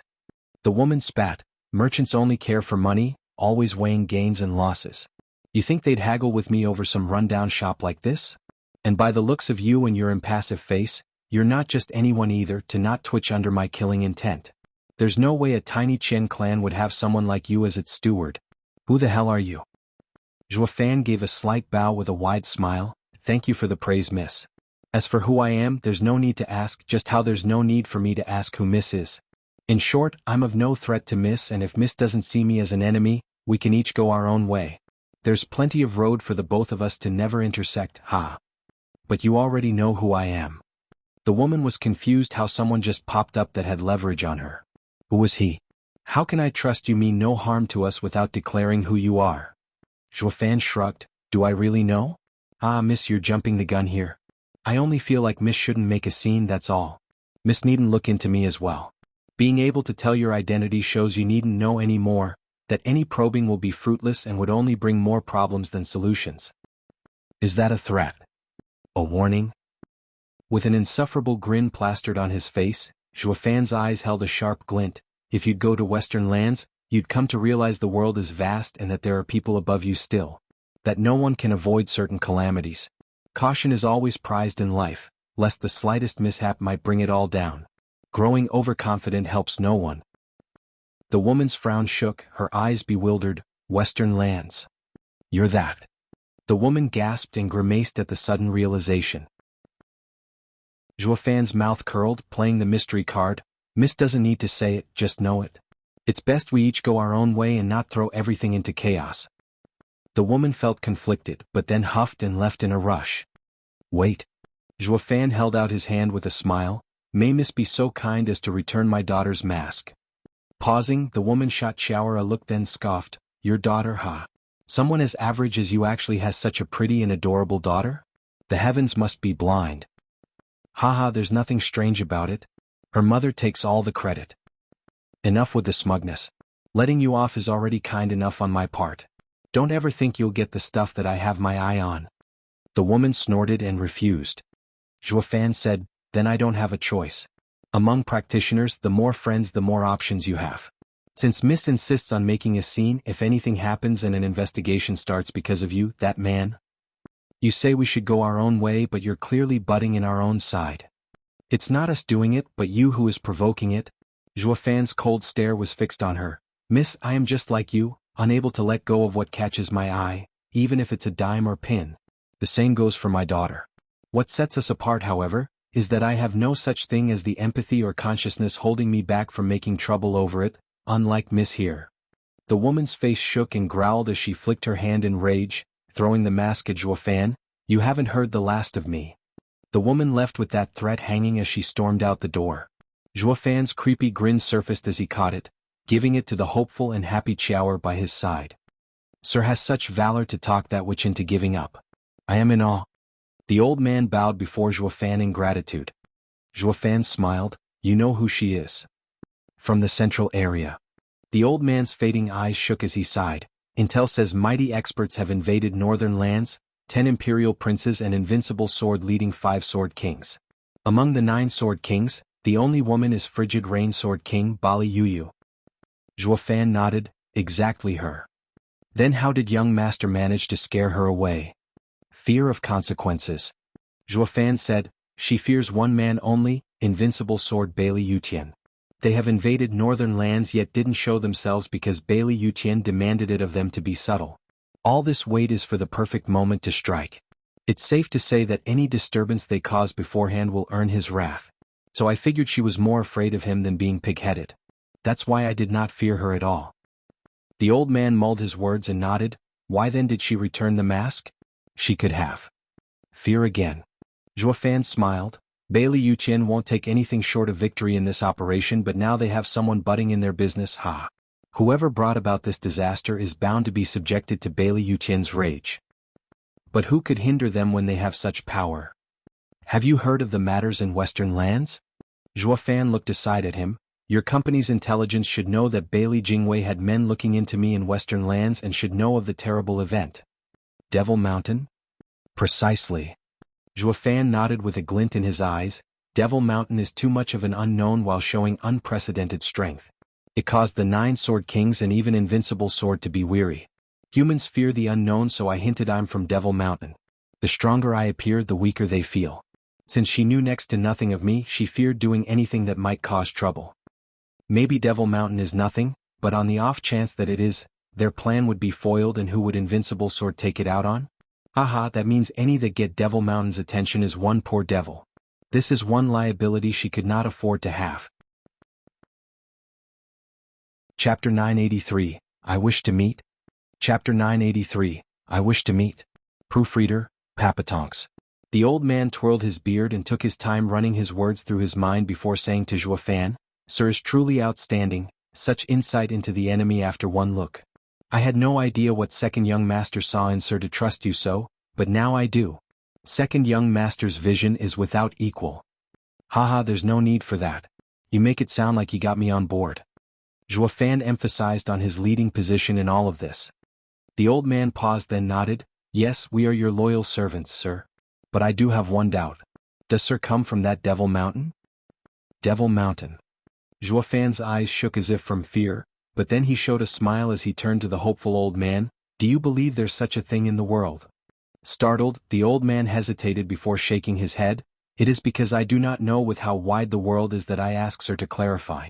Truth may become a lie as lies can turn to truth. The absence of something does not disprove or prove its existence. Zhuo Fan's eyes shone and laughed to himself. It doesn't matter if such a thing exists, only that the people believe in it. In case it doesn't exist now, nothing stops it from coming into being later, right? Ha ha ha. The old man's face twitched and his eyes widened all of a sudden, looking at Zhuo Fan with even more respect. He gave a deep blow filled with awe. Sir is godlike, setting up such a huge stage, pulling officials, emperors and beggars alike. But if the name proves to be false, isn't your company's motto not to look into people? Let it become real with time. Zhuo Fan grinned. The old man understood and looked grateful. Their comeback had just received godly help, no, this mystery man's help. Zhuo Fan had given Serene Shores Trading a second chance, only coming by now and then to show them the way, to fight for public opinion. Since he wanted a power that went from corner to corner of the world, he couldn't let everything in second young master's care. Wu Randong was only a guide, while the real leader of the company was a man with talent and vision. Making his name known and showcasing his skills was one of the many steps he had to take to make it so. Walking towards a giddy Chiaoer playing with her new mask, Zhuo Fan left with her. The old man had been bowing all this time, proclaiming his endless respect. The same guard once again popped up as they exited the shop and said with courtesy, Sir, I have arranged a place for you to stay. Please follow me. He led Zhuo Fan and Chiaoer to their room where they cultivated in peace as they waited the 5 days to pass. In a quiet groove, deep and hidden, with not a trace of sunlight gracing the ground, the coldness grew thicker, seeping into one's bones. It was in this freezing place that a dozen or so men sat on the damp ground. Their leader was an old man with sharp eyes and a powerful spirit. The 4 people closest to him were Bailey's 4 sword kings. And behind them were 10 youngsters, with the crown prince leading the other princes of the imperial family. They had come along with their patriarch and sword kings to learn on this journey and grow, to continue the legacy of the strongest clan. A beautiful woman suddenly appeared in their sight, then started flicking her hand in anger and kicking her feet before plopping next to the 4 sword kings with a deep breath to begin mediation. How can you cultivate with such a restless mind? Bailey Yuchen spoke, opening his eyes. You, what happened? Is there any news from Jingwei? The others looked over as well, with Bali Yulei frowning and chiding Bali Yuyu. You, what's the problem exactly to be so pissed? You're disturbing Patriarch's meditation. Have you found something that bodes ill for us? Forgive me, Patriarch, I didn't mean it. She stood and bowed to Bailey Yuchen in fear, watching from the corner of her eye for any movement from him. His face remained impassive like a tranquil lake. Bailey Yuchen stood up at last and spoke without looking at her. Speak first, then you can apologize. You know I hate it the most when people start throwing tantrums like a bunch of children. Don't even act like this again without any reason when I'm around. I won't. Bali Yuyu hurriedly bowed. Per Patriarch's order, I went to check the area and found nothing strange. Prime Minister has yet to move, but... What? On my way back I met someone. Bali Yuyu's tone lowered as she hesitated. Bailey Yulei frowned and interjected. Someone? Oh, does he have something to do with us? What makes you so restless that you can't calm down? I only just met him, but he appears to be from Devil Mountain. Devil Mountain? The mystery sect from Western lands? Bali Yuyu was tense as she uttered, only for Bailey Yulei to suddenly cry out. The information we got from Western lands say that Devil Mountain's lord is so strong that may rival Patriarch, and making the Western land's strongest experts sit back while he destroyed 5 sects without so much as a warning. How can someone from Devil Mountain just appear in northern lands? Patriarch, we're not only facing the 4 lands alliance but also this unknown power. Bailey Yuchen's features shifted a bit, then he spoke coldly. Yulei, did you just say Devil Mountain's lord can match me? No, never. He can't be up to Patriarch's level, but he is far stronger than a sword king. Bailey Yulei shuddered when he noticed his leader's focus. He knew practitioners never liked to be compared and rushed to explain. Bailey Yuchen chuckled, his eyes cold. Yulei, haven't I already told you? You don't have to walk on pins and needles around me and just say it like it is. According to the people in Western lands, Devil Mountain's lord, Overlord 9 Serenities, has long since outgrown heaven in power. There's no need to be so cautious around me. Being better or lower than me, humph, nothing but wasted words. Have you even seen him? Oh, right, Patriarch. We never saw him and not many from Western lands saw him either. With how the rumors circulate, they must be inflated. Wiping the cold sweat off his brow, Bailey Yulei gave a dry laughter. Patriarch knows not to trust hearsay, not when they get embellished every time they're passed on. Maybe this is Western land's plan to intimidate us. Maybe Devil Mountain doesn't even exist, nor is there such an expert. Bailey Yuchen nodded. Yes, while such a possibility does exist, there are many who seek fame and fortune. The world does not lack people with insidious minds. This may be the Western land's plan.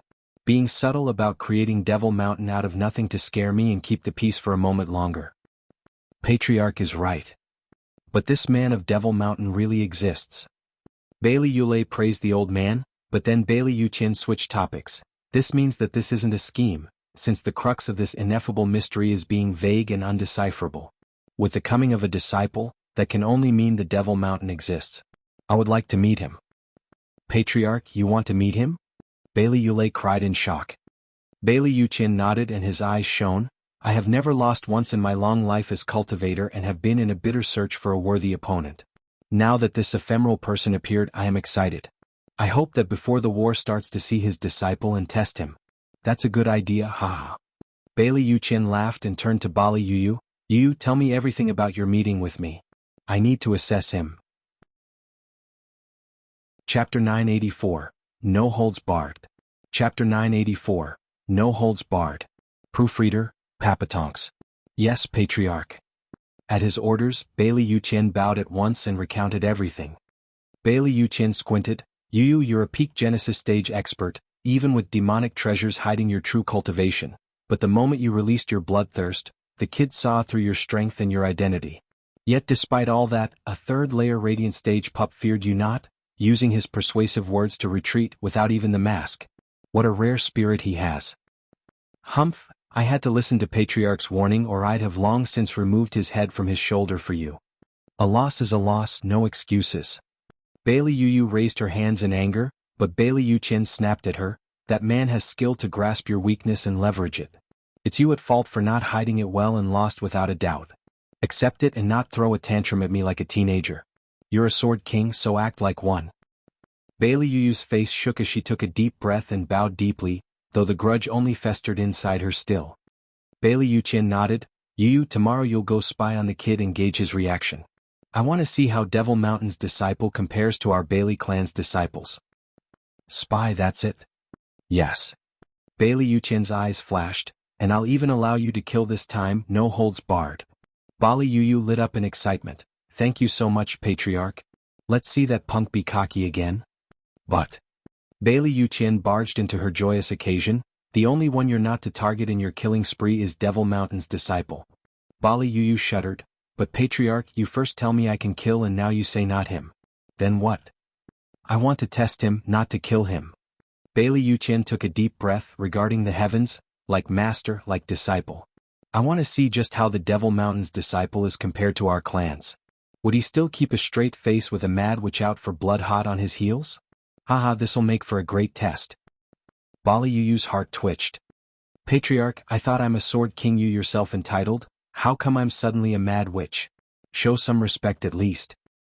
Bailey Yu Qian didn't give a damn, grinning to himself. Bailey Yulei frowned. Patriarch, with Yu wreaking havoc in northern lands, it will bring the war closer.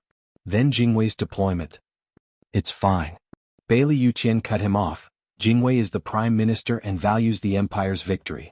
While I am only out to find a worthy opponent to learn from and understand the world even better to grasp greater strength. Any that stand in my way, even the empire's interests, are to step aside, understand? They all shuddered on the inside and bowed. Yes, Patriarch. With business out of the way, now it's time for personal issues. Pa. Bailey Yu Qian turned icy once more and snapped his hand as he glared at Bali Yu. A violent and strong force struck her, spun her around 3 times before slamming into the ground with a crunch and bleeding from the mouth. Bailey Yulei started, Patriarch. I asked her to scout, yet she went to a thrift shop? Humph, women are so fickle. Bailey Yu Qian's tone was as cold as his glare. 1,000 lashes ought to set her straight. Yulei, you'll be enforcing the punishment, then have her go on with her task. Yes. They all bowed without a choice, with Bali Yu not even making a comment, despite the swollen cheek. Bailey Yu Qian returned to his seat, with others rushing to do the same. Bailey Yulei sighed and took Bali Yu behind the trees and sharp cracks split the air. 1,000 lashes later, Bailey Yu Qian staggered over with sweat marring her features while blood seeped from her lacerated back. She, however, pushed through the pain, gnashing her teeth and bowing to Bailey Yu Qian before flying to her mission. Bailey Yulei clenched the whip in his hand, sighing as he returned to his seat. 5 days later, the Qian caravan was ready. Zhuo Fan, the fake steward, took the lead of the carriages drawn by third-level spiritual beasts while escorted by 15 guards, the same 15 he saw back in that dark room. With a shout, the spiritual beasts roared and pulled the heavy transports in a mad dash, while the people sat inside where it was warm and there was wine. Though something felt off for some reason. They kept feeling a chill creeping up their spine now and then. Looking outside with vigilance, they noticed a cold woman following from behind with an eerie grin that had them shiver. Sir, why does that woman keep staring at us? Pulling Zhuo Fan over to the window, the guard pointed her out. Our transport is secretive in the northern lands, so how come we have a tail? Zhuo Fan smiled. It's fine, just one of the 9 sword kings, Bali Yu of the central area.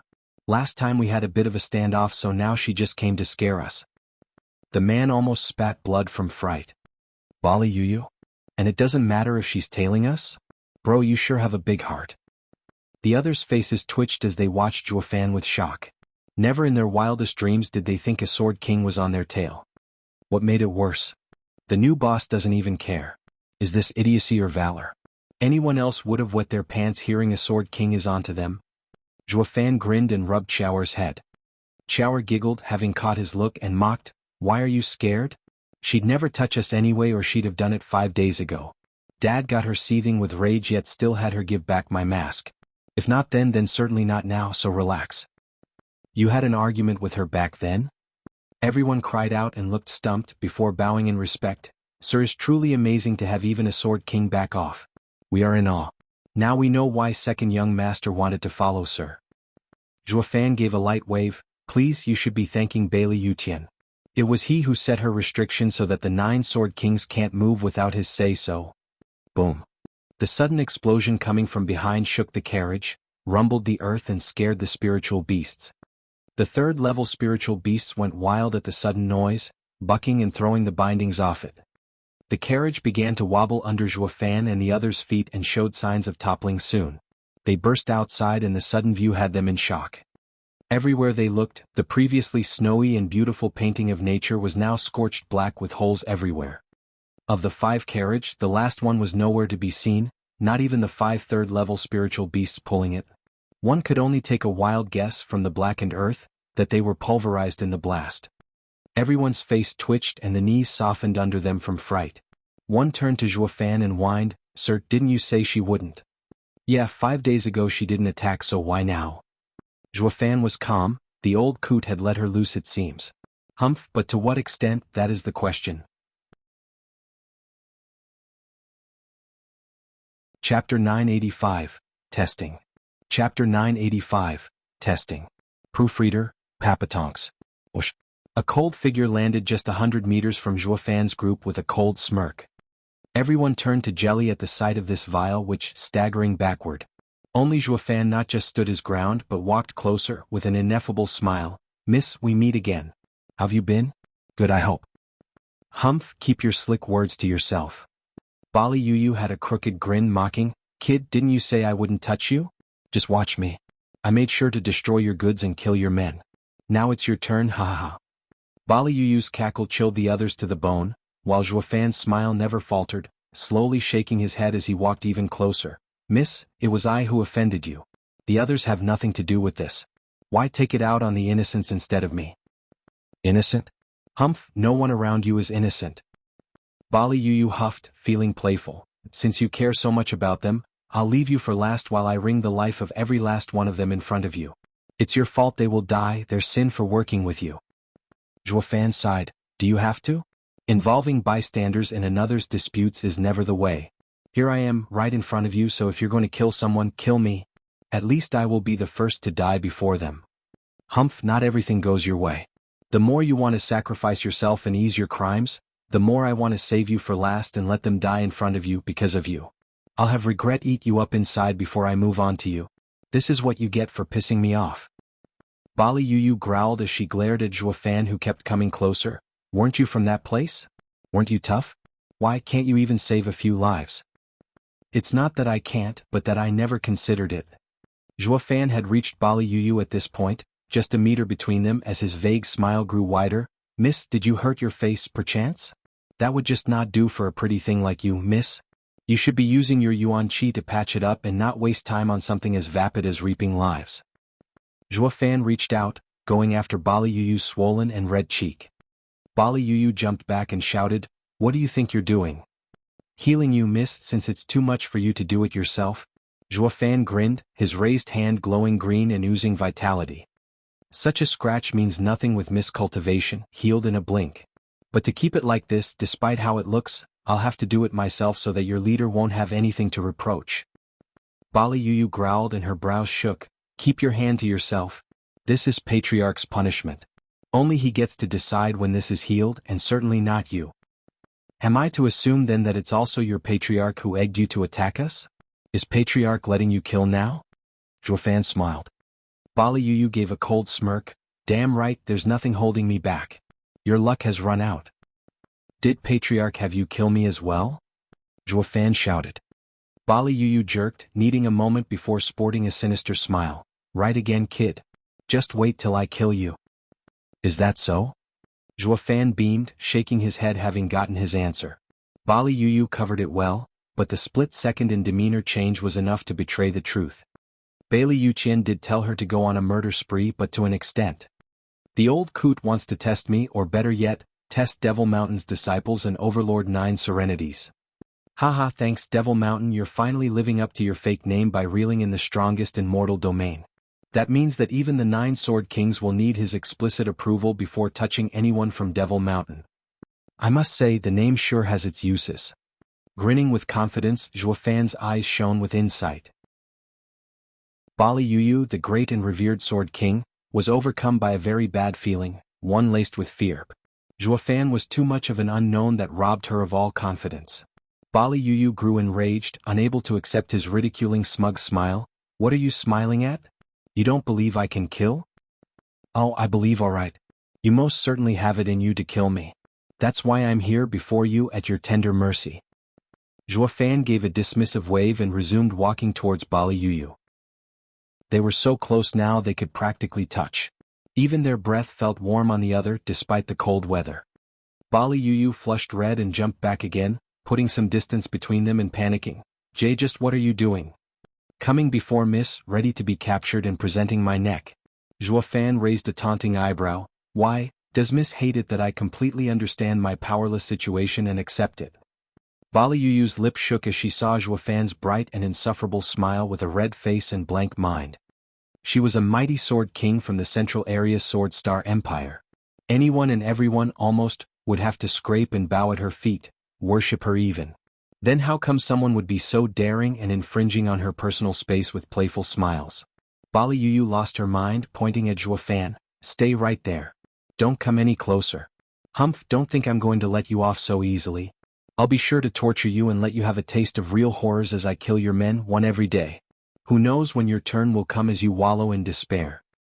Bali Yuyu no longer looked at Zhuofan and vanished. Only the footprint in snow bore testament that a graceful and vicious woman had been here. Zhuofan shook his head and walked back to the others. People, look at the carriages. We're moving on. None moved, too dumbstruck to react. Their eyes were filled with nothing but respect and awe. What's wrong with you? Get to work already. Zhuofan frowned and shouted at them. They gave a silly giggle, yet in no rush to do their jobs. Sir, were you just flirting with Frigid Rain Sword King? You're so awesome to even do it with a bloodthirsty witch. Bam. Zhuofan smacked them on the spot, cut the senseless chatter. I was only testing her limits. And did you find them? Of course. Zhuofan grinned. That broad got free rein from Bailey Yuqian to start killing, but the only one who she can't touch is me. I gave her ample reasons and occasions to end me then and there, but she never went for it. While she was leaning on excuses, those weren't her style. With how petty and quick to anger she was back in the store, there's no way she'd gathered the patience necessary to toy with me for so long. So I've nothing to worry about her going after my life and can keep going. The others sighed, relieved. Zhuofan blinked at them. That's only valid for me alone. You all aren't included. Why then are you so at ease? Be careful not to get her to waste you. You're wrong there, sir. One guard chuckled in joy. Since she won't touch you, then we'll be safe as long as we stay close to you. That's why from now on we'll eat together, sleep together and ride together. I hope sir won't mind it, hee hee hee. Zhuofan frowned then nodded. Sharp guy. That's a good plan with a high success rate. Though if we want to get rid of her for good, we need a large ruckus and force the man behind her to come negotiate. It's not good to always be reactive to the other's actions and under constant watch. The man behind her? The men exclaimed. Sir means to. Zhuofan gave a resolute nod with a cold smile. Sooner or later we'll meet the best in the lands. So we'll use this chance to get a feel of him, ha ha ha. Chapter 986, Sun Sea Sect. Chapter 986, Sun Sea Sect. Proofreader, Papatonks. You lost. The 4 carriages were soon repaired, their beasts tied to them and rushed through the snowstorm. However, unbeknownst to them, invincible sword Bailey Yuqian stood upon a peak a kilometer away, witnessing the entire event with a long sigh. The 4 Sword Kings stood behind him with dark looks. Bailey Yuqian glanced at them and spoke. Even with the strength of a Sword King, she still lost. Do you know why? The 4 hung their heads, having no reply, their faces showing only deference and respect as they waited for the patriarch to enlighten them. Crown Prince, what do you kids think? Bailey Yuqian turned to the 10 youths at the back. After some hesitation, Crown Prince immediately bowed. Patriarch, frigid Rain Sword King has stepped forward and has free reign, but in my eyes, she appears to be the one to lose. Just like how Devil Mountain appears to have lost yet didn't. Frigid Rain Sword King was too reliant on raw power and disregarded the mind games one can use, giving the opponent the upper hand and pushing her back by grasping her weakness. The problem with Sword Kings is that they are all brawn and no brains, like they're at the top of the world. They aren't aware that on the battlefield, nothing is black and white, in constant change and complex. You're wrong, Crown Prince.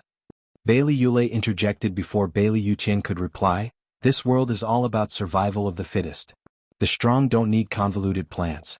Eagles fell their prey in one swoop, tigers catch their quarry in one pounce. There's no room for hesitation. Only mice scurry around unseen for food and sparrows look for seeds with caution. The art of war and all the tactics used in the army are all based on winning against a stronger opponent. While retreat is always advisable against someone beyond your abilities. But all these schemes and tactics show is that the user is weak, uncertain of their own strength. Yu is a sword king with hardly any in this world to match her. She has no need to think hard if someone would be out to get her through some master plan. Only people like you, Crown Prince, having not reached your full potential, would resort to such sophistry. How can you understand the pride of a sword king, of wielding the power to be on top? The reason why she ended up losing to a kid's slick words is because, Bailey Yulei spoke with disdain and scorn as he chided the young future emperor. It took a long time in his speech to realize he had gone out of line, sweat soaking his brow and fists clenched. Crown Prince just stared at him with a smile as he dug himself into a hole. Bailey Yuqian spoke. What? You don't mean to say that I've been holding you back, do you? Is that why Yu couldn't attack? So that means her loss is my fault? Patriarch, that's not what I mean. Bailey Yulei rushed into a bow, shivering and taking blame.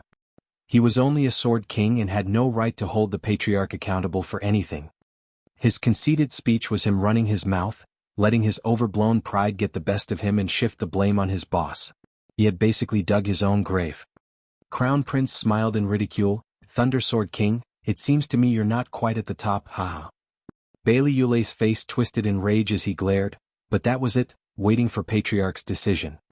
Quiet, all of you. Bailey Yuqian gave an annoying wave, watching Zhuofan leave. None of your answers touched on the essence. Be it smarts or bronze, it all comes down to valor, to having the attitude of the strong. Without a brave heart, no amount of cunning and strength matter. Anyone else would have been scared witless by Yu's sword, even affecting those that appeared calm. While the kid fought back and took initiative. Nothing would have come of it if he didn't have courage. Also, I didn't let Yu attack and she really didn't. Humph, damn spineless coward. She won't get far in understanding the Tao, not after she couldn't even muster the nerve to challenge my authority. Having always been looming over her, she has no way forward, stopped at this level. They all shook, with Bailey Yulei anxiously saying, Patriarch, you're saying disobeying you would have been better? Yes, it would, but she would die then. Bailey Yuqian's eyes glinted with coldness. He vanished from his spot, leaving the others confused. What's that supposed to mean, Patriarch? Even if you let us walk our own path, we can't escape your control or we'll be dead. Crown Prince paused and gave a wry smile. Invincible sword is the only one in the world. He flew away after Patriarch, the others even more confused and conflicted. Zhuofan's caravan had been marching for 3 days, looking out the window now and then, picking up Bali Yu's cold smile, watching them from afar and giving all but him and his daughter the chills. Sir, the witch keeps following us like a leech. I know you're certain she won't touch you, but who knows if it'll stay like this?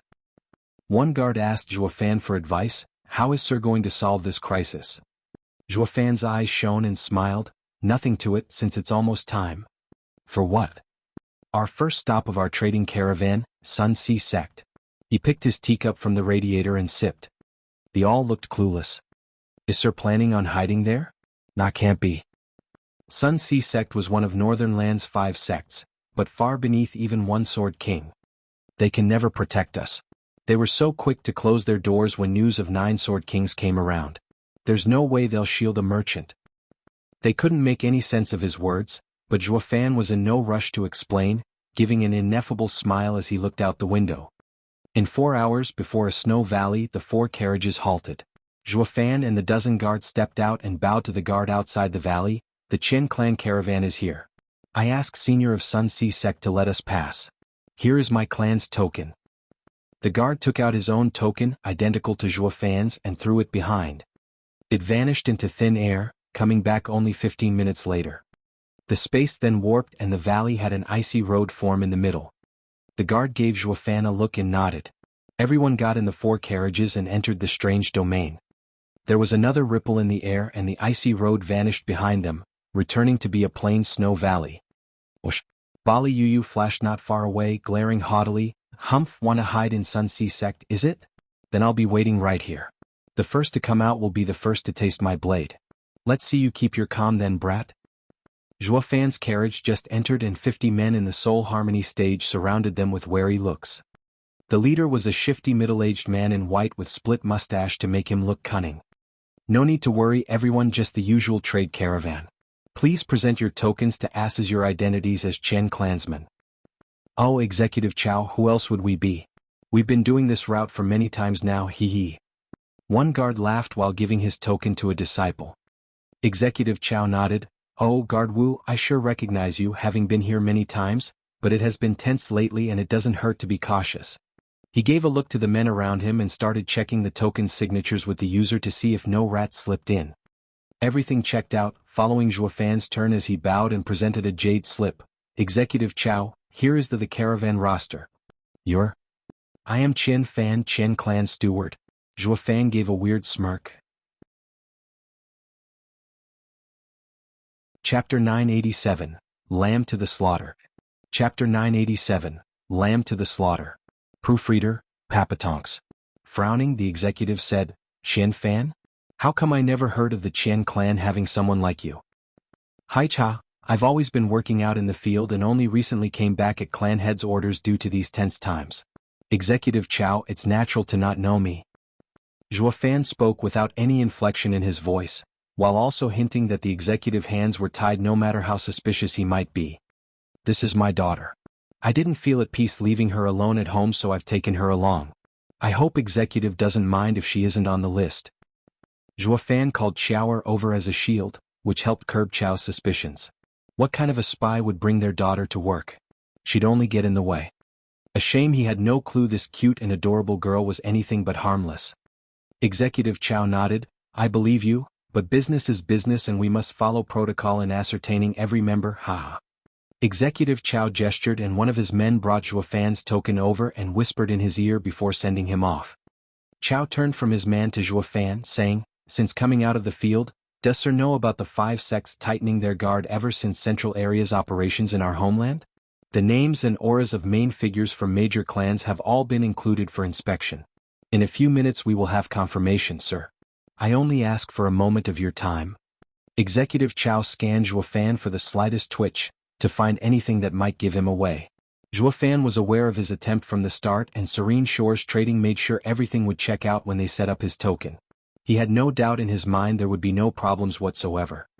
I knew this when I returned. Thank you for your care, Executive Chow. Zhuo Fan smiled.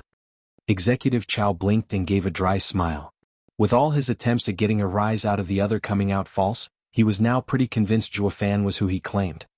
Soon, his man was back with an answer and the badge. Executive, the Chen clan list does indeed contain such a steward among them, while the aura checks out as well. Oh, then why wasn't I aware of this? Executive Chow asked. The man continued, Northern Lands has many rare items that the many clans sell to all kinds of regions for a bigger profit by sending their people there. With how dark times are upon us, they all recalled their men and each clan has updated their roster. Over the last few days many clans sent their new list every couple of days, with the Chen clan sending their updated one just 5 days ago. I see, it was just a misunderstanding, haha. Executive Chow confidently nodded at Zhuo Fan's identity and smiled. Steward Chen, please don't mind it. It's just a precaution. Zhuo Fan had no reason to panic, not when everything was foolproof. It's all for the safety of Northern Lands, ha. Oh, can now Executive Chow inspect the goods? We still have many drops to make. Sure, not a problem. Executive Chow took a jade slip, placing his trace on it as a receipt, then took Zhuo Fan's token and then marked it into the same jade slip to mark Chen Fan as the receiver. This worked to solidify Zhuo Fan's new persona, with not just Chen clan vouching for him, but Sun Sea sect as well. Taking this proof with him would make the rest of the journey smooth sailing, with each stop adding their own vouching for his identity and sealing his status in the northern lands while making it all the much easier to go to the North Sea's shore. Northern lands went through such a hassle every single time to root out any central area spy that might get any ideas. Sure, a bit of luck might get one past a checkpoint, but what about the many more that followed? Once you got past all these thorough inspections without any slip-up, there would hardly be any more resistance for any, even those from the Sword Star Empire. All, however, were oblivious of the Sword Star Empire, never able to take this approach, while the dead Serene Shores trading could easily do it with their connections throughout the lands. This was a faction that was under Zhuo Fan's control. It was bound to become the fifth faction joining this conflict among the lands, without anyone noticing as it lurked and grew from the shadows. With the stamp of approval, Zhuo Fan had the men unload Sun Sea Sec's goods, then left with the carriages. Hold up. A sudden loud voice intervened with their departure. Steward Qian Ti, the goods are off. Executive Chow had an odd look. Why are there half of the usual items? Zhuo Fan put on a pained face and sighed as he pulled the executive over. Executive Chow, I ask that you help a brother out and keep this matter hidden. I'll be sure to give the rest on the return trip. Just what happened? Executive Chow got curious. Zhuo Fan sighed longer this time. Truth be told, the carriage with your great sect's other half of goods got struck down by a Central Area's agent. You met with a Central Area agent. Executive Chow cried out, but Zhuo Fan was fast in covering his mouth with a panicked look. Executive Chow, Brother Chow, keep your voice down. Clan head might get wind that I failed in guarding the goods and he'll skin me. What am I supposed to do? Of the promised goods, only half arrived. Not so loud.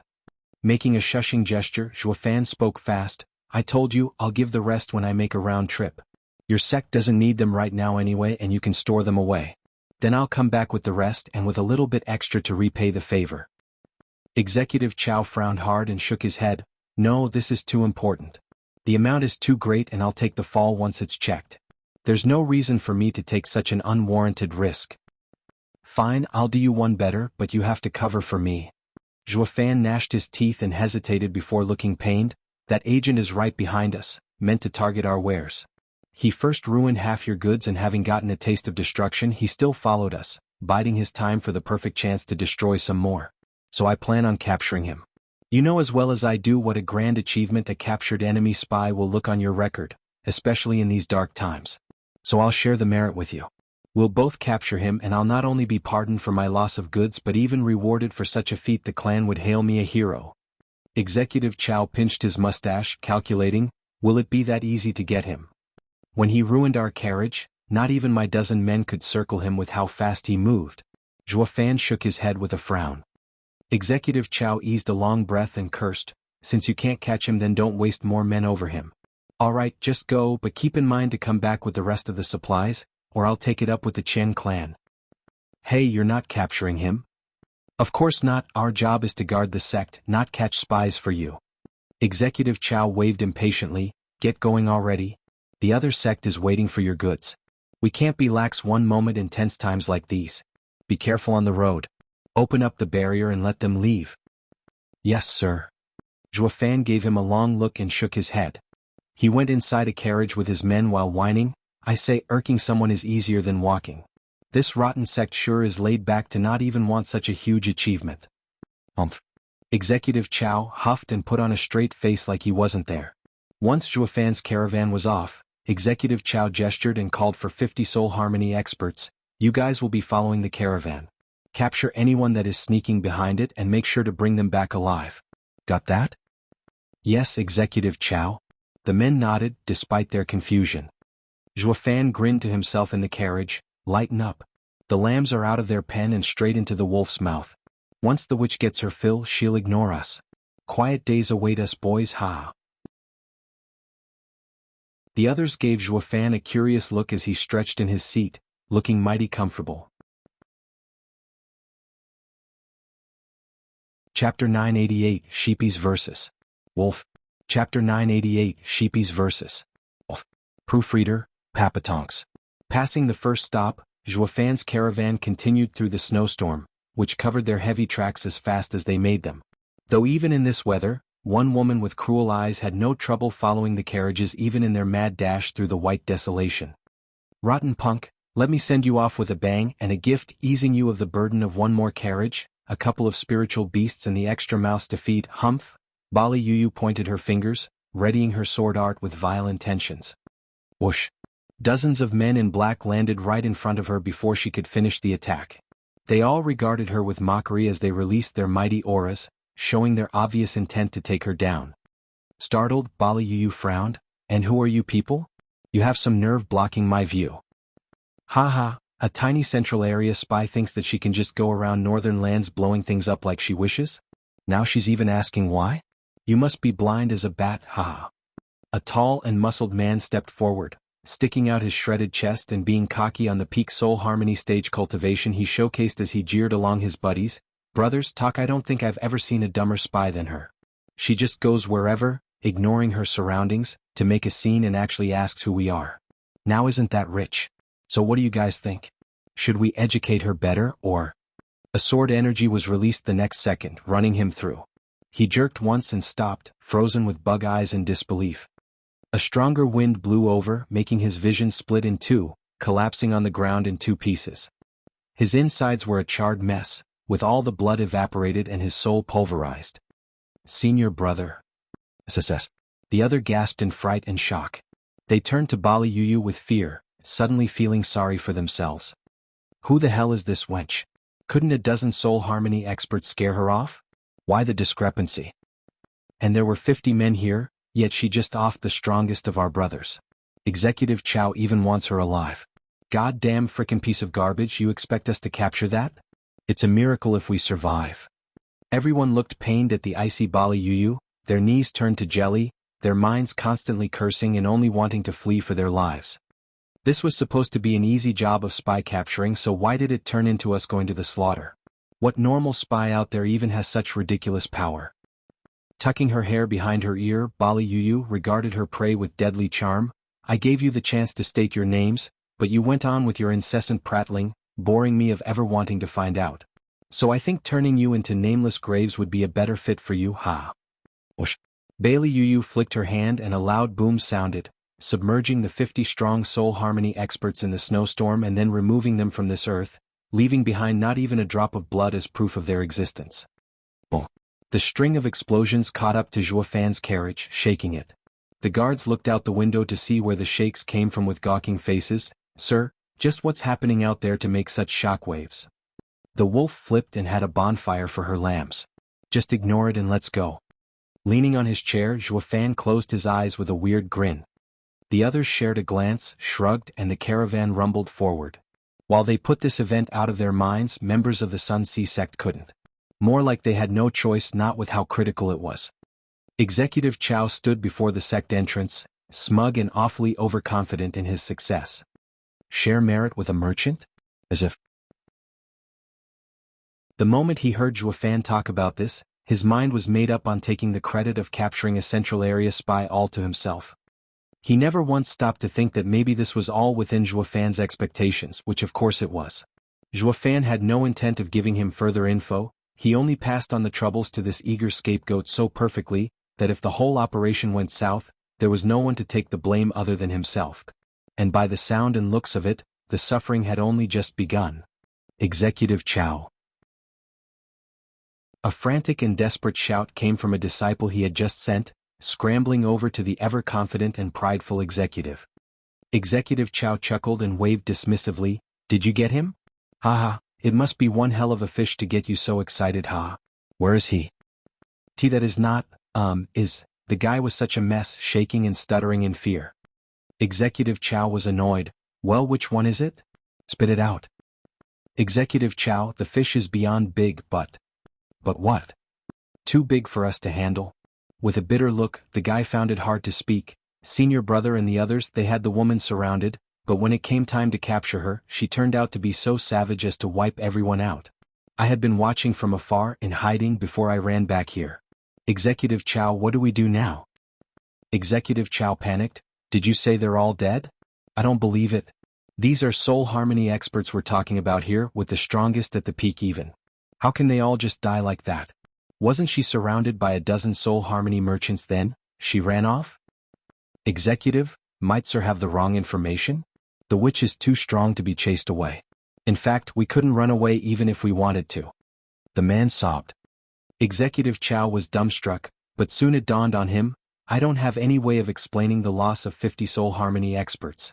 I won't be getting this great merit either. I can only go find Elderly. Yes, he. Executive Chow mumbled while frantically dashing for the sect, his mind unhinged. A wizened old man sat on a couch in a lavish room, Executive Chow at his side. Executive Chow, your greed has made you lose 50 experts. And now that you can't handle the responsibility, you came to me? The old man mocked him. Wiping his brow, Executive Chow gave a strained laughter as he bowed, Elderly is so sharp. I was only thinking of grabbing a spy and didn't want to bother Elder. Once the spy was captured, of course it was a merit to Elderly, thanks to your leadership. I could never take all the credit, ha. Quite the nice way of putting it, but things have become messy. Are you expecting me to clean up after you? Elderly mocked with a sharp glint in his eyes, seeing the bobbing head of Executive Chow. Only a Genesis stage expert can kill 50 soul harmony experts so fast. Guard, summon 50 Genesis stage experts at once and seize this spy alive. Since there's a spy, we should at least find out what she knows. Yes, sir. Hurried steps sounded outside. Elderly turned to Executive Chow. Little Chow, you owe me big for this. You know as well as I do how reckless endangerment as well as losing 50 soul harmony experts is punished. I am now sending others to catch her and make up for your losses, saying they died in the line of duty. With such a heavy loss and nothing to show for it, you'll suffer worse than in hell. Thank you so much, Elderly, for your help.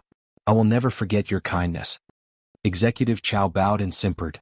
His mind, however, painted a different image, one of rage. I not only lost a great chance at merit but even ended up in debt. God damn it. Chin Fan, you call that information? Nothing about it was accurate. Executive Chow was filled with rancor, but squeezed a bright smile instead, a painfully hard one at that. Elderly stood next to him, like a parent protecting his child. Alas, any kind of superiority he felt here was about to be squashed, pulverized and splattered by flubbing, sending sheepies once again to catch the savage wolf. Thump. Heavy footsteps rushed over and barged into the room, the Genesis stage expert having no time for common courtesy as he watched the two men with fear and horror. Elderly, this is bad, real bad. The 50 Genesis experts you sent are all dead. What? Elderly gasped in shock, his jaw hitting the floor. Chapter 989, Playing with Fire. Chapter 989, Playing with Fire. Proofreader, Papatonks. Keeping that look for a few moments longer, Elderly was having trouble reacting. Only later did he turn a stiff head to Executive Chow with an eye twitch. Little Chow, are you sure it's a spy? I guess your pea-brain. Pa. Elderly smacked him real hard as he cursed. In the name of all that's holy, are you trying to get me killed as well? What spy out there has such power, erasing 50 Genesis experts off this heaven's green earth? She has to be a peak Genesis stage at the minimum. And you came to me without even knowing her strength? Now you got me suffering the same thing you have by losing so many men. Elderly growled and Executive Chow only made himself small and winced under the verbal assault, proclaiming his innocence in his mind. It wasn't me who found the spy but Qian Fan who told me that a dozen soul harmony stage cultivators scared her off. But now things went from bad to worse, first the loss of 50 soul harmony experts and now another loss of 50 experts, but a stage above that. With such a hole in their mismanagement record, the two had no way of covering or straightening it up. Best find help. Executive Chow lowered his head in silence. He hardly had any power as an executive to get this disaster handled and could only sit there like a statue and listen to the other. Elderly was so tense and vexed under this problem, he was stomping all over the room. Sometimes glaring at the trembling Executive Chow, though this was no time to vent. He needed something to make those losses look necessary, not just that they were sent out to die. After long moments of furious thinking, Elderly took a deep breath and walked outside. Follow me. Executive Chow rushed along like a meek puppy. In a room filled with the intoxicating smell of all kinds of pills, a white-haired old man with a valiant face and shocked eyes shouted, "Is what you're saying true? To lose so many men, then the person must be incredible." "Yes, Venerable Ma, he has to be a crucial member and not just a simple spy." Elderly bowed next to him with a bright look, like a good devil on his shoulder. He must have a special mission coming into northern lands. We have indeed suffered many losses, but all we have to do is capture him and it will become our greatest achievement in the northern lands. It won't stop at just our sect leader or the other 4 sects, but we'll even earn the respect of the other lands in our alliance. Venerable Ma, you are one of the 10 high venerables in our sect, but by pulling such a feat we'll send you into the top 3. Venerable Ma was silent, putting pressure on Executive Chow and feeling the need to speak up to drag him into this. Yes, elderly is right. This is a chance of a lifetime and letting it slip by would only leave other venerables to take advantage of it. Please make a quick decision, Venerable Ma. While it does sound nice, I fear she's already at peak in strength and can't be handled. Venerable Ma frowned, pensive, a cautious and weary man. Elderly egged on, fortune favors the bold, Venerable Ma. She's just a peak Genesis expert. It would be very simple for you to have her tied and brought back, especially with 10 other peak venerables. 10 against 1 at the same cultivation is bound to result in a win. The only risk that could ever pose this operation is if she detonated. Your words do make sense. Mulling it over some more, Venerable Ma's interest grew, but not enough. But if she isn't just a peak expert and instead one of Central Area's 9 Sword Kings. Elderly dismissed his worries with a wave. Venerable Ma, you're overthinking things. Why so low-key if she were a real Sword King? Why sneak around behind a caravan? I believe she doesn't want us to discover her since she can't take on our sect. That's unlike how an arrogant and obnoxious Sword King acts. Venerable Ma, there's no need to worry so much, just get her captured. Venerable Ma thought it over some more and then nodded. Wait here, I will invite some venerables to help capture this Central Area spy, for our sect's glory. Venerable Ma flicked his sleeve and stormed out the door. The other 2 bowed. Congratulations, Venerable Ma, on your success in becoming a top 3 venerable.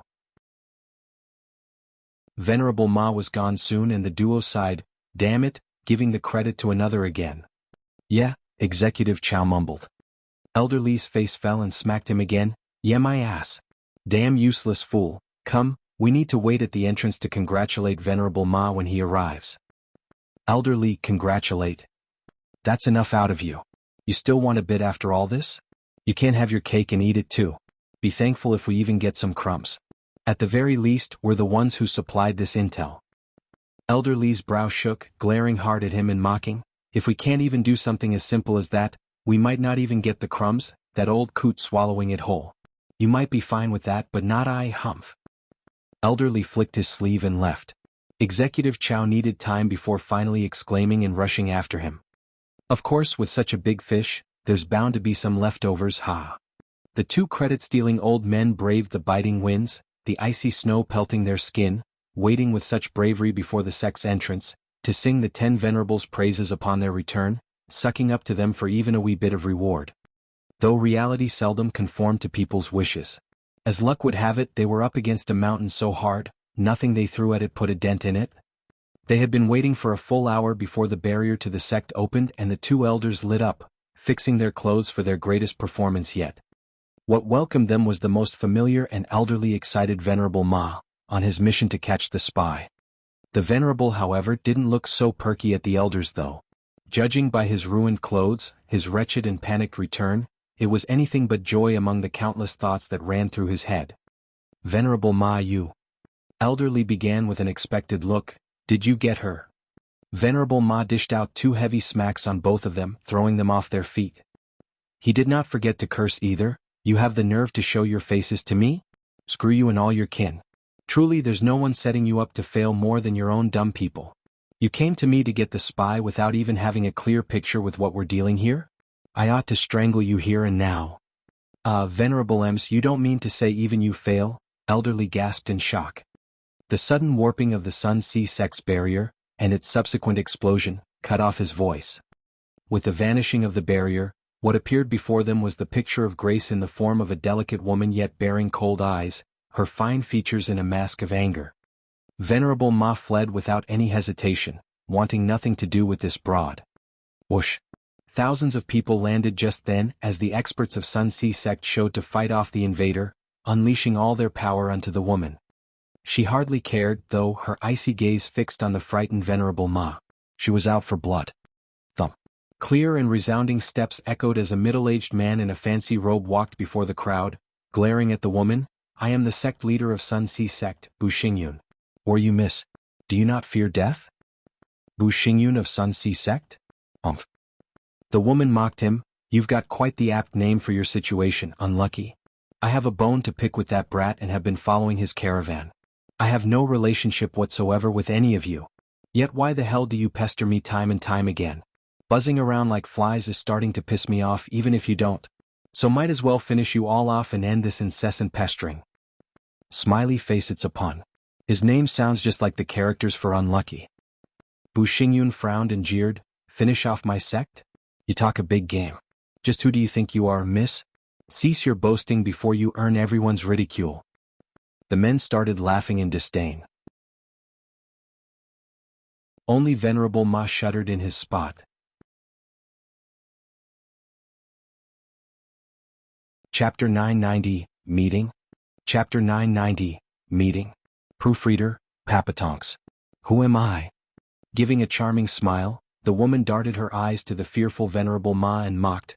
You don't even know who I am and yet you sent people after me? You guys won't get very far in life with that attitude. Now listen up and listen good. I am Frigid Rain Sword King Bali Yuyu, personally appointed by the Patriarch of the Central Area Sword Star Empire. A Sword King? Everyone gasped in shock, shivering and watching her with fear in their eyes. Elder Li and Executive Chow were dumbstruck. The big fish spy from the Central Area they wanted to step over in their glorious career turned out to be one of the 9 Sword Kings. Who knew? At least it explained why all the men they sent died. Nothing good ever came when dealing with the 9 Sword Kings. Sure, they were big fishies indeed, beyond anything they could fathom, but still not enough for even their whole sect to catch. Bu Xingyun's face twitched and he choked.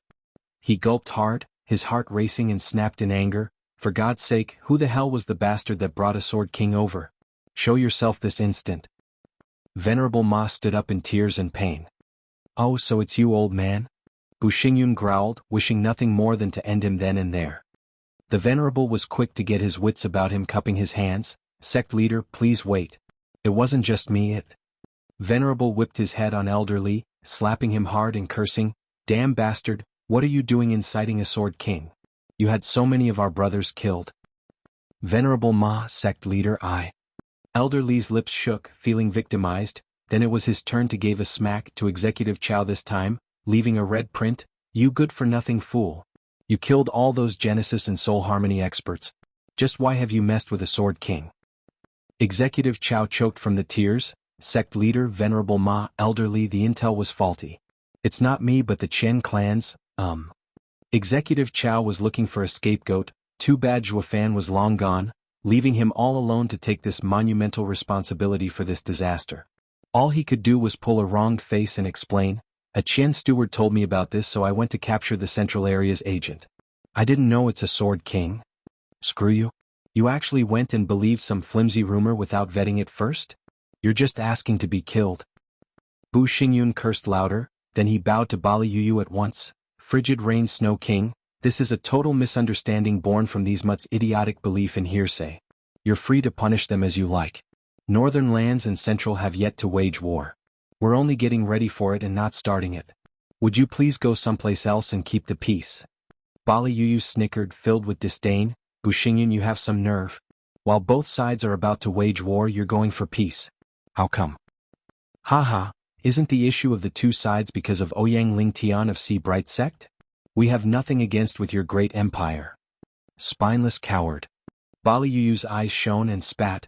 You're one of Northern Land's 5 sects, and yet when the enemy is barging in your home, you only think of hiding in a corner. Where's your dignity, your honor in fighting off the invader? You're the exact opposite of that radiant stage brat, who at least had the nerve to argue with me. While you, oh big sect, have no bone in your back. Humph, you're nothing but garbage. I think I ought to do Northern Lands a favor by doing some spring cleaning. Ouyang Lingtian might even thank me for it, haha. Bu Xingyun's fave went cold.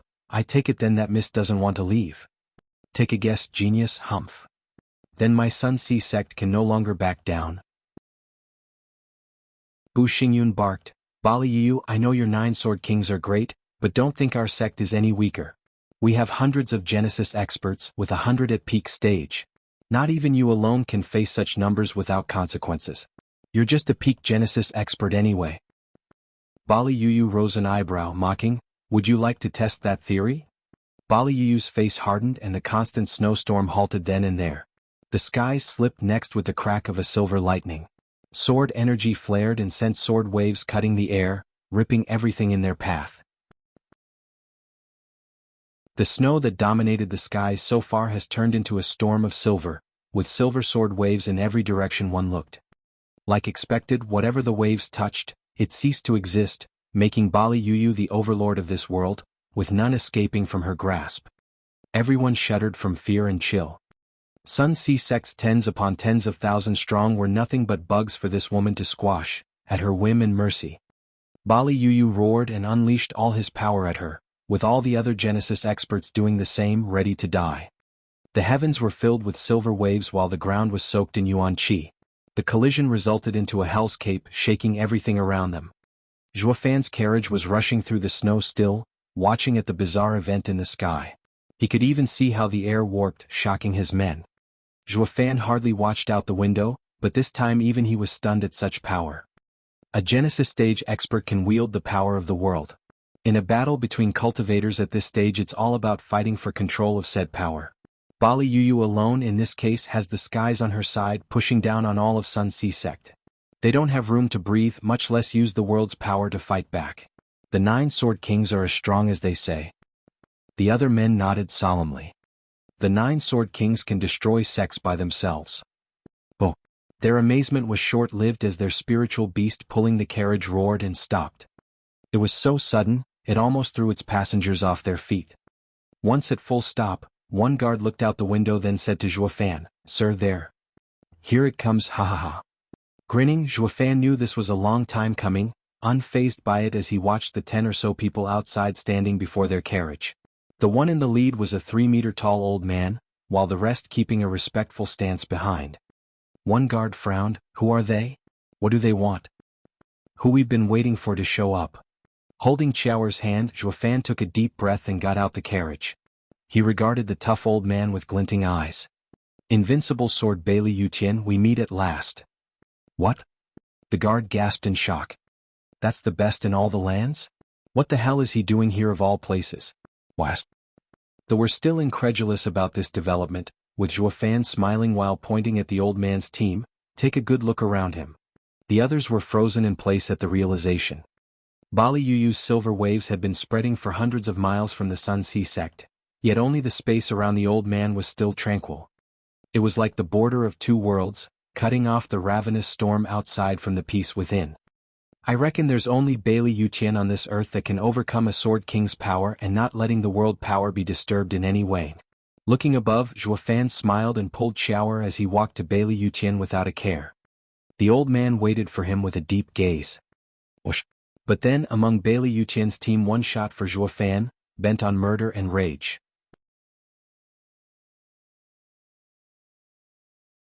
Chapter 991, Invincible. Chapter 991, Invincible. Proofreader, Papatonks. Bailey Clan High Profound Ranked Martial Art, Space-Rending Sword. The opponent was a 6th-layer Soul Harmony stage youth with a fierce gaze, unleashing his most prized art at full force. All that power, put on display just to trample a measly 3rd-layer Radiant stage cultivator. The guards cried out, "Sir." Bailey Yutian's team were nonplussed, watching from the sidelines on how this turned out. There was not even a twitch as the Bailey clan picked on the weak, no shame whatsoever. Anywhere else a Soul Harmony cultivator went against a Radiant stage cultivator like this, he'd only be ridiculed even if he won. But since such a despicable act was done today and right before their patriarch, the answer to why was quite simple: a test. Bailey Yutian wanted to test Devil Mountain and its overlord, to see if it was worthy of fighting it himself. This measly Radiant stage cultivator had to just survive this deadly ordeal, and Bailey Yutian was going to fight Devil Mountain's overlord one-on-one. With a disciple so ungodly, the master couldn't be that far behind either. If the outcome would be the end of Zhuofan out of this, then Devil Mountain's overlord was just an overblown rumor. Or that Zhuofan was a fake disciple. He only got what was coming to him for even having the gall to trick the likes of Bailey Yutian. And so, the Bailey clan simply watched the attack of one of their juniors unfold. Zhuofan figured it out from the start as well, smirking and walking onward with Qiaoer like he was on a stroll. With sword and man becoming one and heavy lightning crackling in the sky, the man wielding the power of a divine sword flashed in his face and shot his fingers at Zhuo Fan's head even as the target simply smiled. Bailey Yuqian shifted, looking disappointed. So this is all the Devil Mountain amounts to. The disciple is but a common cultivator. Whoosh! Against the Crown Prince's awe-inspiring sword attack, Zhuo Fan didn't budge, but someone else did. Devil Mountain's low profound ranked martial art, Thunder Phoenix Claw. A sharp cry echoed in everyone's ears and the Crown Prince's sword attack was moments away from touching Zhuo Fan's head, even giving him a slight headache from all that power, when a purple thunder claw came out of nowhere. It grabbed his wrist and shifted aside, making all that power hit nothing but air as the attacker even rolled 3 times in the air before crashing into the ground in a cloud of dust. Not only the guards, but even Bailey Yuqian was shocked at the sudden development. The Crown Prince was eating dirt on the ground, with the wee girl Zhuo Fan was holding before, now standing on him. Her cute and tiny hand was holding the Crown Prince's spine in a vice, fine flashes of purple running through it and into the prince and holding him nice and paralyzed, prevented from even releasing his soul. Everyone was dumbstruck, along with Invincible Sword and the Sword Kings. This little girl wasn't quite at peak power, but even as a 7-year-old, to handle a core member the Bailey clan carefully groomed with such ease was simply insane. Anyone would think a girl her age wasn't even weaned. But to the Bailey clan, such age would need them to be at the bone-tempering stage at the least. Yet that girl right there handled a soul harmony expert like nothing. If that wasn't ungodly, what was? Was Devil Mountain filled with such monsters? Then our clan has long since lost first place in the world. We're nothing but ants to Devil Mountain's disciples. Bailey Yuqian squinted, worried for the first time in millennia as he began to question his strength. Am I really invincible on this wide green earth? Ah! The Crown Prince shrieked under Qiaoer's purple lightning as it seared his bones. He held it in for as long as he could, not wanting Patriarch to see him being weak and earn his ire for shaming the clan. But the purple lightning was just too outrageous to begin with. Coupled with the Bailey clan learning the Sundering Sword's art, mutually exclusive with the purple lightning, the pain was just that unbearable. In mere moments he was screaming like a banshee. Bailey clansmen frowned, thinking of helping but never moving without Patriarch's word. Qiaoer giggled as she tapped his head, this is but a taste of what I can do. This is for trying to touch my father, hee hee. Qiaoer's claw ramped up to 1/3 of her power and the Crown Prince shrieked harder. Qiaoer. Zhuo Fan glanced over, let him go. Qiaoer paused and nodded, bowing to him, yes father. She returned to his side, leaving the unsuccessful Crown Prince in his attempt, still groaning on the ground after trying to get his feet under him only to stumble again. Qiaoer covered her giggle, while Bailey Yuqian was looking very dark, hinting Bailey Yulei to get the useless fool back before he made them look even worse. Bailey Yuqian stared at Zhuo Fan now and gave a light cup of his hands. I've long heard of Devil Mountain's resounding reputation and now that I see it for myself, I can say for certain it is beyond imagination with how even a 7-year-old girl can wield such power. Sword Patriarch is too kind. Bailey clan's skills have given me a newfound respect for it, wielding such a sharp sword art is unheard of in the mortal domain.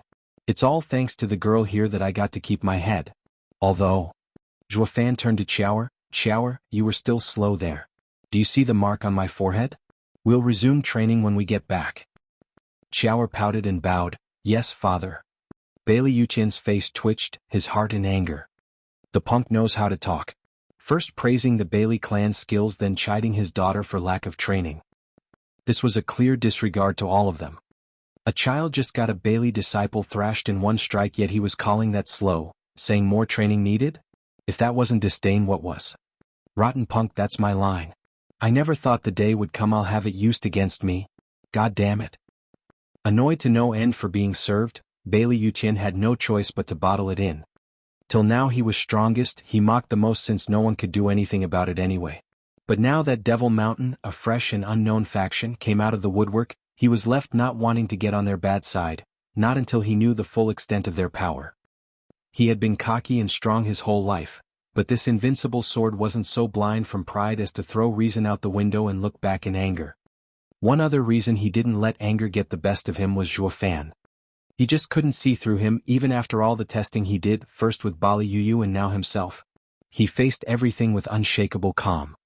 He first wrote it off as being the attitude of the strong, but his thinking had now changed. Maybe he doesn't fear the 9 Sword Kings at all, not even me. Since a child from Devil Mountain was that strong, what then of the father? What of the overlord? Invincible Sword felt sweat trickle down his brow for the first time in eons, his expression hard. It was fear from overthinking. From big to small, anyone from Devil Mountain wasn't to be messed with. He got so used to having his way, even disregarding the good of the Empire for a moment of joy. In other words, he always got what he wanted when he wanted. The Empire could crumble for all he cared. He could just make another one. But in regard to Devil Mountain, he was feeling scared, like it was the end to his invincibility. Bailey Yuqian was pensive for a long time, making the faces of the rest of them to sink. They had never seen their patriarch hesitating. Zhuofan's eyes shone, grinning to himself. I finally got to shock and awe the old man with Chower. Now it's time to have an equal, no, overbearing negotiation. I can't just have Central Area's invaders show up in northern lands and ruin everything I'm after, humph.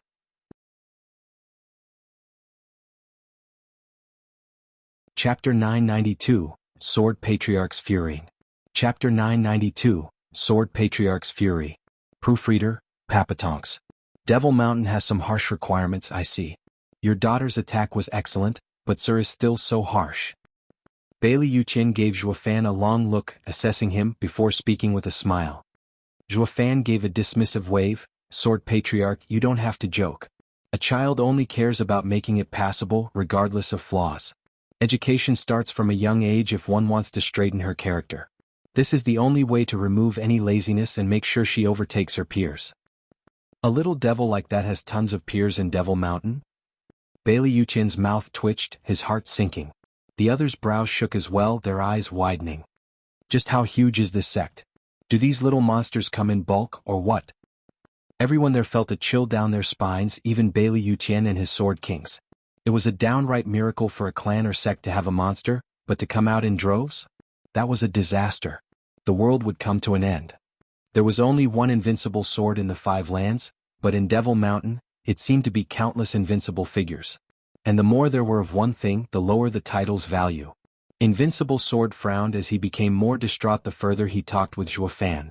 But his curiosity to know everything was still there, forcing himself to smile to look as casual as he could muster. His stance, however, was no longer as dominating as usual, but amiable and chatty.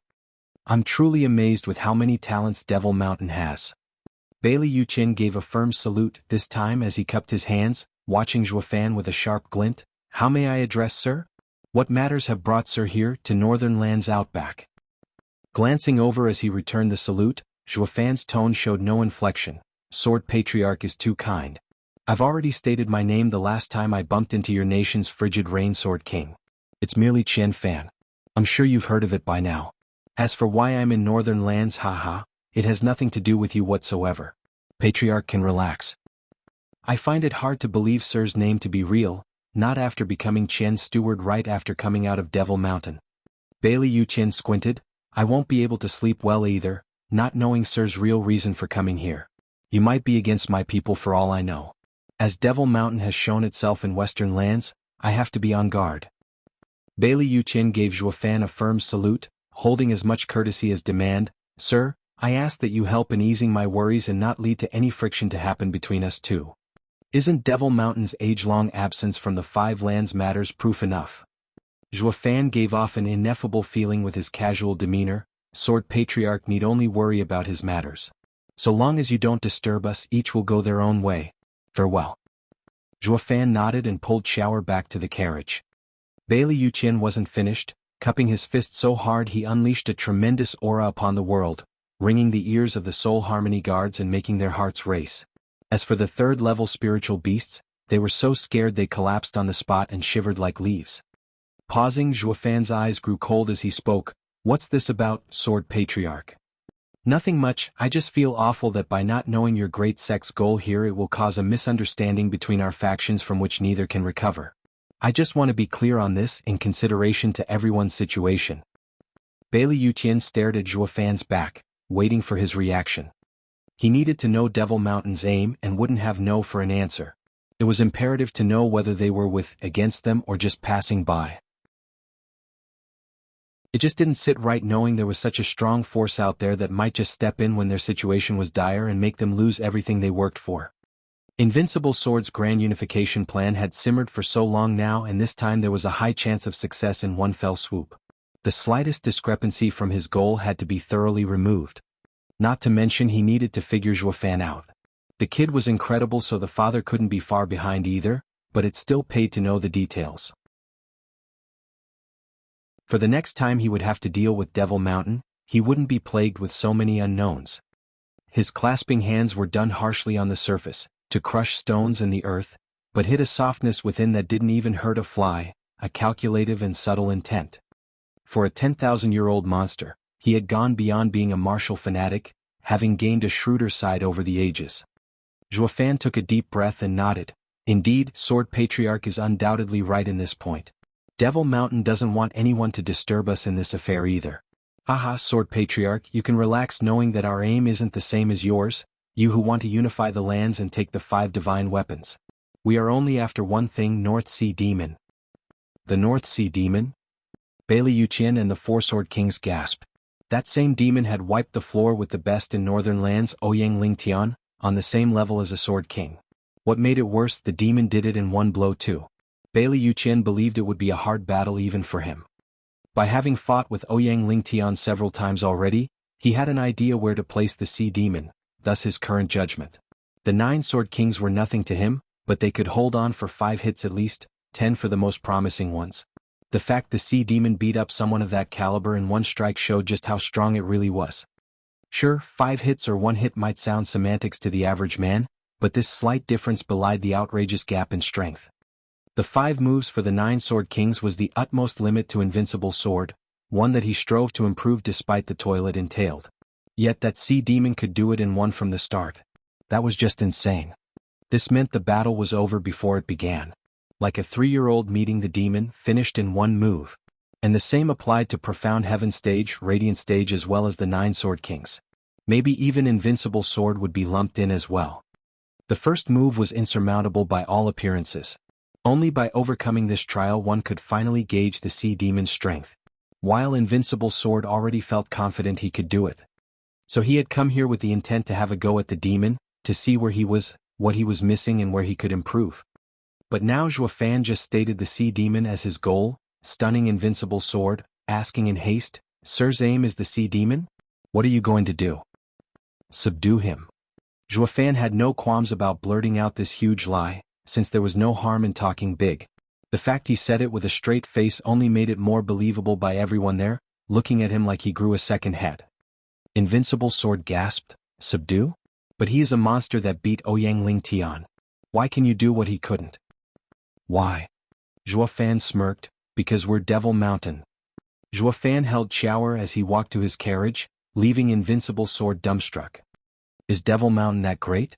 Have they reached such a level that they can deal with the savage Sea Demon like nothing for him to be so casual about it? Invincible Sword's eyes shook, feeling against this outcome, shouting, "Wait." Zhuofan paused once more, turning his head around, and saw Invincible Sword's anger on his face. "What is it, Sword Patriarch? Is there something else you need?" Everyone knows of the North Sea Demon's savagery, and even I have reservations of meeting him.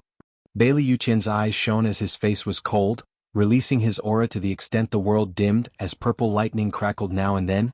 "Judging how light Sir is taking this endeavor, it must mean it's just that easy for you. It is hard for me to accept this outcome. Since Sir has such ability, why not letting me have a try first?" The thunder rumbled louder now as the sky took a purple hue with purple sword energy flashing all over. Bailey Yuqian's bloodthirst spiked, making the air shimmer and giving the feeling the world was ready to be torn apart. Bailey Yu's ever-present silver energy up till now was gone in a blink, swallowed by these devastating purple flashes. Invincible Sword finally struck with unspeakable might. He had dominated the world's power, giving nothing for even the 9 Sword Kings to grasp. This was the berserk power of the one called Invincible Sword, the best in the lands. Everyone gasped, with the Sword Kings falling back to avoid the stray lightning. Their patriarch was about to fight. The guards, however, were scared witless, cowering in the corner of the carriage, while the dozen third-level spiritual beasts closed their eyes hard, not daring to even look. Fan and his daughter were the only ones unfazed by the old man's show of force, yet their eyes spoke of the chill inside as if he was a dead man. Chapter 993, To Each His Own. Chapter 993, To Each His Own. Proofreader, Papatonks. The cold eyes of Bailey Yuqian bore into the calm face not far from him, unleashing the rage and power of an undefeated war god, of a being no one could oppose. Fan simply stood in the savage winds with a flat look and eyes so dead one might think nothing held any value to him. It cut this undefeated old man through the fury and to the bone. What's this supposed to mean? Is my strength that disparaging to him? Or is it that he doesn't believe that I could deal with him? Is that why there's no fear? Bailey Yuqian's firm resolve began to quiver in hesitation. Think it through, Sword Patriarch. Fan's dull tone sounded in his ears. By order of Master, we've come for the sea demon to take it back to the sect and watch the door and not get involved in the secular world's problems, or your nation's affairs. But Sword Patriarch is making it increasingly harder for us to do so. Bailey Yuqian's brow shook, his heart a mess. You're after the sea demon to watch over the entrance? Fan boasted even bigger. If Sword Patriarch still feels the need to go on his course, then we will be forced to wipe you and your team for the sake of our mission. Wipe. Bailey Yuqian's ego was once again pricked, sneering, you talk a big game. Devil Mountain might be filled with experts, but my clan isn't a pushover. Here before you are my clan's strongest.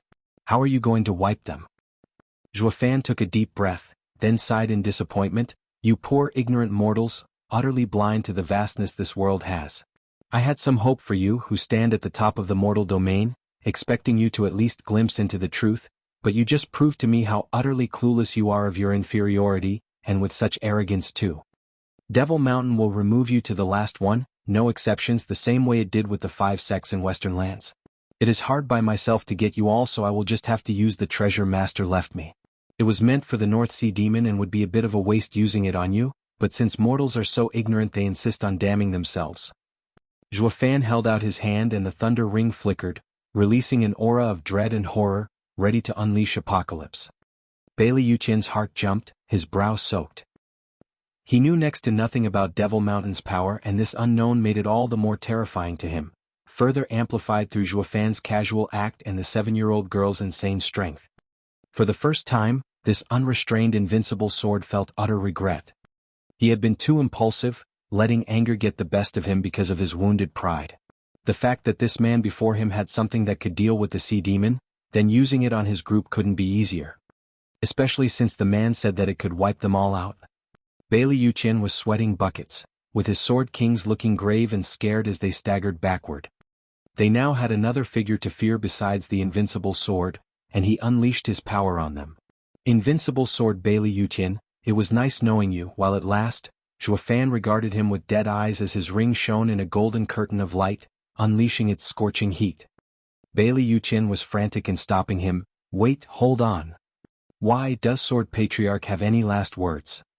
By peak of mortal domain, did you mean there's something beyond the Genesis stage? Bailey Yuqian stared hard at him. Smiling, Fan nodded, of course, from mortality through spirituality, imperial, saintly and sovereignty, the 5 realms of rebirth, reaching the Genesis stage starting from birth will only comprise the mortal realm or domain.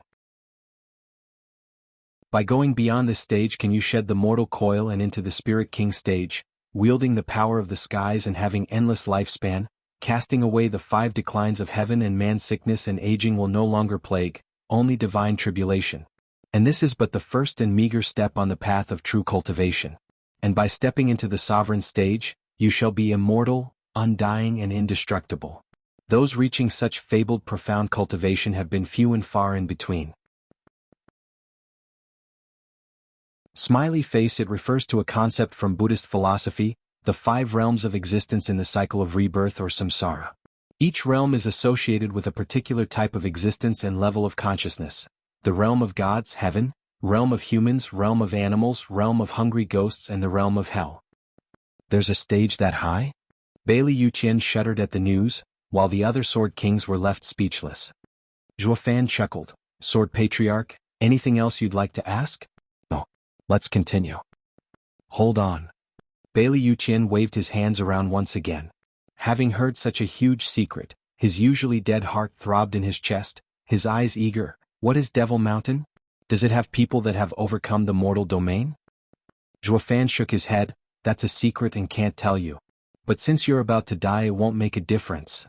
Zhuofan mocked. Bailey Yuqian hesitated before withdrawing his aura with a shake of his head. I see that Sword Patriarch wishes to live long enough to find his own answer. Zhuofan nodded and put down his arm, the ring's glow fading, though let me give you a piece of advice. When you're probing for answers, tread lightly, as some things are better left alone. Just like the sea demon, needing power beyond the mortal domain to be reined in. You're best avoiding him. Bailey Yuqian sighed and bowed. Thank you, sir, for the advice. I shall. I only came here for the heaven-sealing sword and have no intention of offending the demon. When the day comes that I understand the sword path enough to overcome the mortal domain, I hope to pay Devil Mountain a visit. May I have the honor of seeing your overlord? Fate will decide. Zhuofan smiled. Devil Mountain's disciples roamed the world to train, before returning to the mountain and inheriting Master's legacy. If Sword Patriarch comes across another disciple the next time, you may have the chance of peering into the sect. Bailey Yuqian looked downcast but nodded with cupped hands. Devil Mountain's disciples go into the world to learn and don't meddle in the mortal's affairs. Not to mention Sir said to have come for the sea demon. To each his own, right? Bailey Yulei's heart sank as he looked at Bailey Yuqian, but lowered his head. While it looked like an agreement, it was more of a request, one coming from the land's strongest invincible sword. This would have never happened ever. Bailey Yuqian was a man of immense pride. However, here and now, the Devil Mountain proved to be of such uncanny might and had people that have gone beyond the realm of mortals. It came at no surprise for Bailey Yuqian to take the initiative to go for such an agreement. Absolutely. Zhuofan grinned from ear to ear. Devil Mountain's disciples are always inconspicuous as they travel the mortal world and don't meddle in anyone's problems. With the northern lands under such tight guard, we don't wish to draw any attention either. Devil Mountain is a hidden sect and we wish to keep it that way. So long as Sir does not bother us, neither will we mind the land's affairs. Bailey Yuqian eased a breath, finally at ease. Sword Patriarch, may I leave now? Please go right ahead. Zhuofan smiled, having reached his goal. Bailey Yuqian bowed as he gestured with respect. Everyone else was dumbstruck. Since when was their patriarch so respectful to anyone? Whoosh. A white figure suddenly flashed over frigid Rain Sword King Bali Yuyu. Clueless as to what transpired, she sneered and threatened Zhuofan. Rotten punk, you think that useless Sun Sea sect could save you? Humph, in your dreams. Now I'll make sure to send you all to oblivion. Stop. She turned back to see who shouted at her and saw her patriarch standing there. Startled, Bali Yuyu immediately bowed. Patriarch, he is that sneaky brat calling himself Devil Mountain's disciple. He must have earned your ire, Patriarch, but you don't have to lower to his level. I will handle him myself.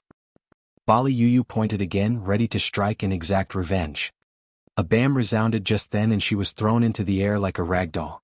She was forced to cough blood, mixing with the snowflakes and turning them red.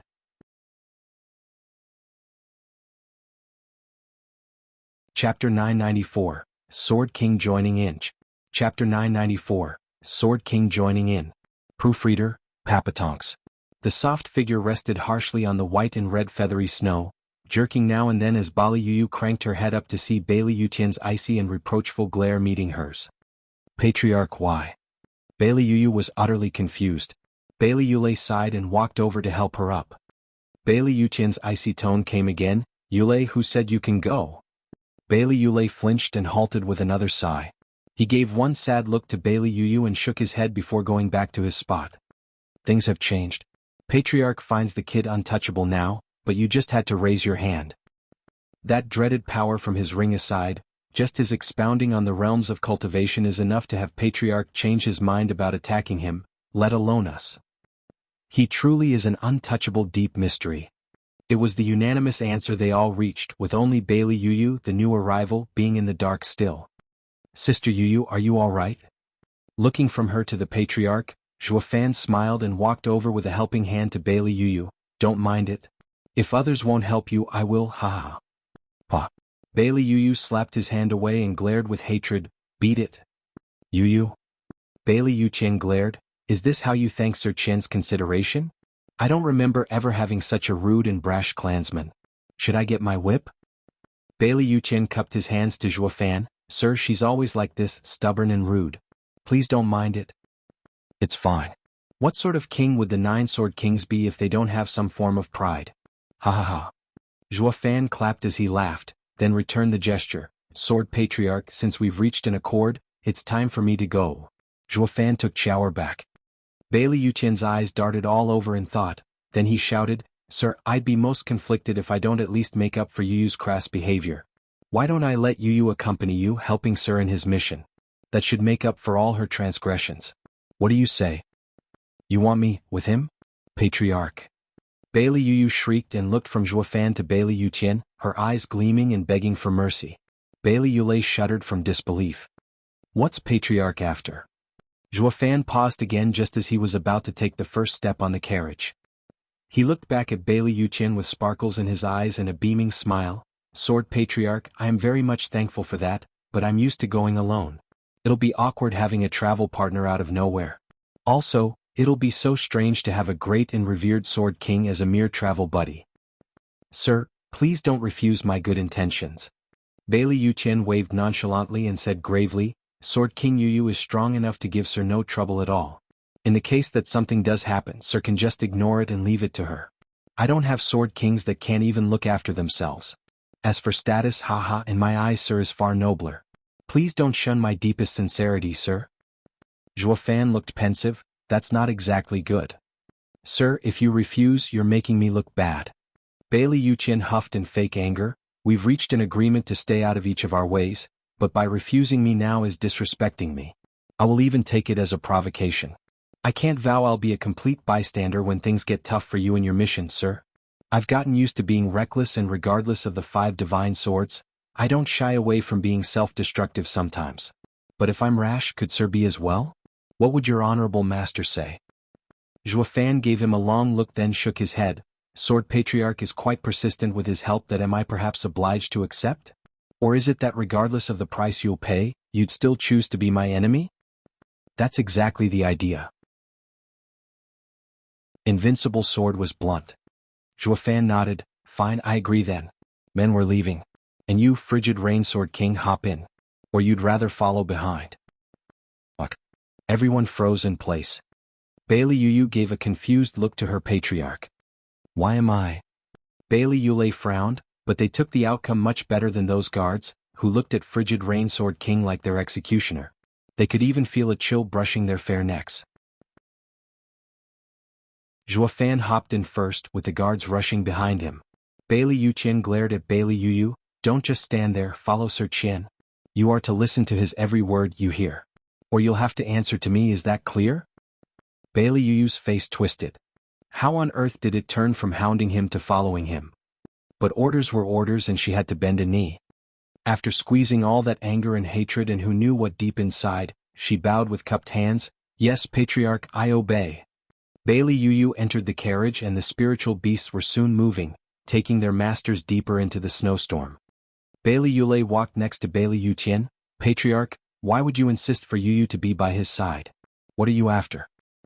Patriarch wants to see the real ability of Devil Mountain, knowing that the next objective would most likely be it.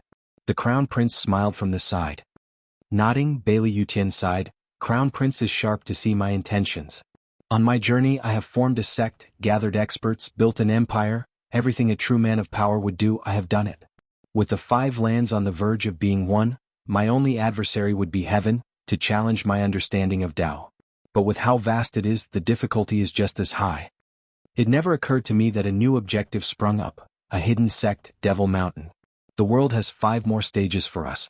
The more I think about it, the more I regret taking it easy all these years. That's why I had Yu go with him, just so that I can assess their ability and not challenge them. I want to know the gap between us. Once I reach the peak once more, I'll visit Devil Mountain and have a glorious fight with Overlord 9 Serenities. I will become a true invincible sword. Bailey Yuqian's eyes shone with savagery, his knuckles white. As the 4 carriages rumbled on through the heavy snowstorm, the dozen third-layer spiritual beasts puffed steam with every step, ice slowly forming on their bodies and hindering their movements. While the outside was frosty and dead, spring blossomed within one particular carriage. The guards looked at each other, tense, afraid to even breathe too loud. Bailey Yu glared at them with a cold smile of disdain. Send word to the Chen clan to give us another token with a believable cover for Miss Yu. Zhuo Fan glanced at them. They jerked and said, Sir, you actually… Yes, she's coming with us. While the next sect she can just avoid, once we reach the shores of the North Sea, entering the Sea Bright sect will be mandatory. Glancing at the frosty Bailey Yu, Zhuo Fan looked at the rest. She'll end up in pieces barging in as she is. Even a Sword King will find plenty of others at her level with how deep within the land we go, ha. The others hesitated. Sir, that's not it. What I mean is if you really want to bring her along. Well, I don't. Bailey Yu butted in. The only reason I'm here is because the Patriarch said so. Even if it comes to the Sea Bright sect, I have my ways of bypassing it. Zhuo Fan gave her a long look and nodded. I know you do, but you're with me now and follow my orders. That's a must. Ha, what a joke. Then there's the door. Go tell Invincible Sword that I don't need an insubordinate flunky. He should first educate his people better before sending them to me. Zhuo Fan snapped. Everyone shuddered in fear, not because of Zhuo Fan's anger, but dreading the witch exploding anytime soon. She won't snap and kill us all, right? Though it was clear by Zhuo Fan's words that they hit Bailey Yu's sore spots. Bailey Yu put on a dark look and gnashed her teeth before growling, Do what you want and I'll do whatever, humph. Zhuo Fan smirked with confidence.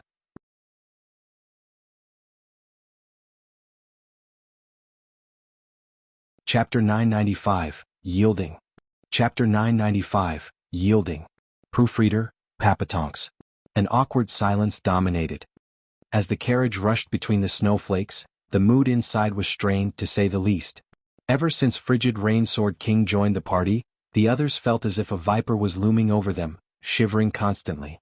They were so on edge they didn't even twitch or breathe too loud with their now red faces from strain. Bailey Yu was casual, like nothing had anything to do with her. Just that she sometimes gave a disparaging smirk to them and to Zhuo Fan, who she abhorred. Just why the hell did Patriarch even send me along? Invincible Sword resumed to hide his tracks and the men from Sun Sea sect aren't pursuing out of fear of the witch. All is quiet. Zhuo Fan sighed and spoke as he looked at the endless snow outside. Bailey Yu shot him a piercing glare. I'm right here and yet he has the nerve to call me a witch? If it weren't for Patriarch's order, ugh. Bailey Yu gnashed her teeth and reined in her boiling fury. Zhuo Fan didn't know when to stop. We've met with Bailey Yu Tian and it could be said we had a nice chat, resulting in an agreement to each mind our own business. Though the old man was quite annoying on insisting in jabbing a thorn in our side, it won't matter much. The mission will still finish. He shouldn't be so set against Devil Mountain so soon, we just have to live with things as is. It wouldn't matter even if he filled us with thorns either. The rest were sweating buckets the further he talked to himself.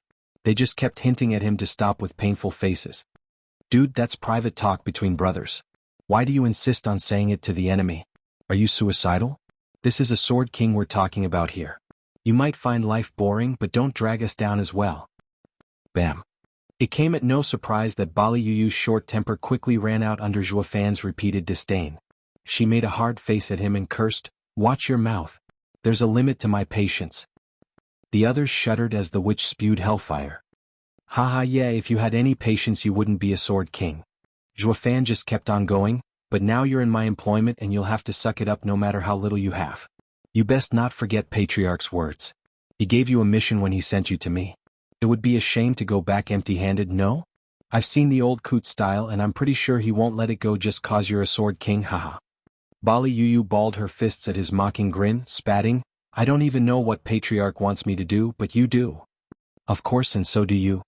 I do. It's public knowledge, actually. Zhuo Fan gave a vague smile that had her confused. Then why do I still not know what it is? Zhuo Fan beamed and turned to Qiaoer fiddling with her eagle mask. Qiaoer, would you be so kind to share with this old crone what the geezer wants from her? Glaring at him, Bailey Yu's anger spiked, but she turned to Qiaoer with a questioning gaze. Have you gone senile already? We just heard him say it. Qiaoer rolled her eyes, annoyed someone had to disturb her fun, sticking out her lower lip. The old guy said to listen to your every word. That's her mission. Well, ain't it your mission, senile biddy? Zhuo Fan mocked as he glanced at Bailey Yu.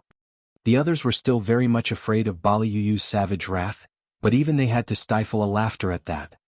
Bailey Yu's face twitched, going beet red, and yanked at Zhuofan's clothes and shouting in his face, "You're toying with me. Oh my, you better watch your tone. Bailey Yuqian had you hang on my every word, not touch me. You're best worrying about finishing the geezer's task and not getting punished instead." Patting her hand, Zhuofan mocked her still. She was so furious she wanted to slap him into the afterlife.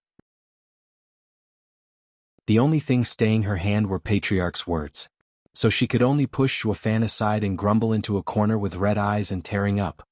She was a woman of immense pride, favored since she was born, but now she felt the world was coming to an end.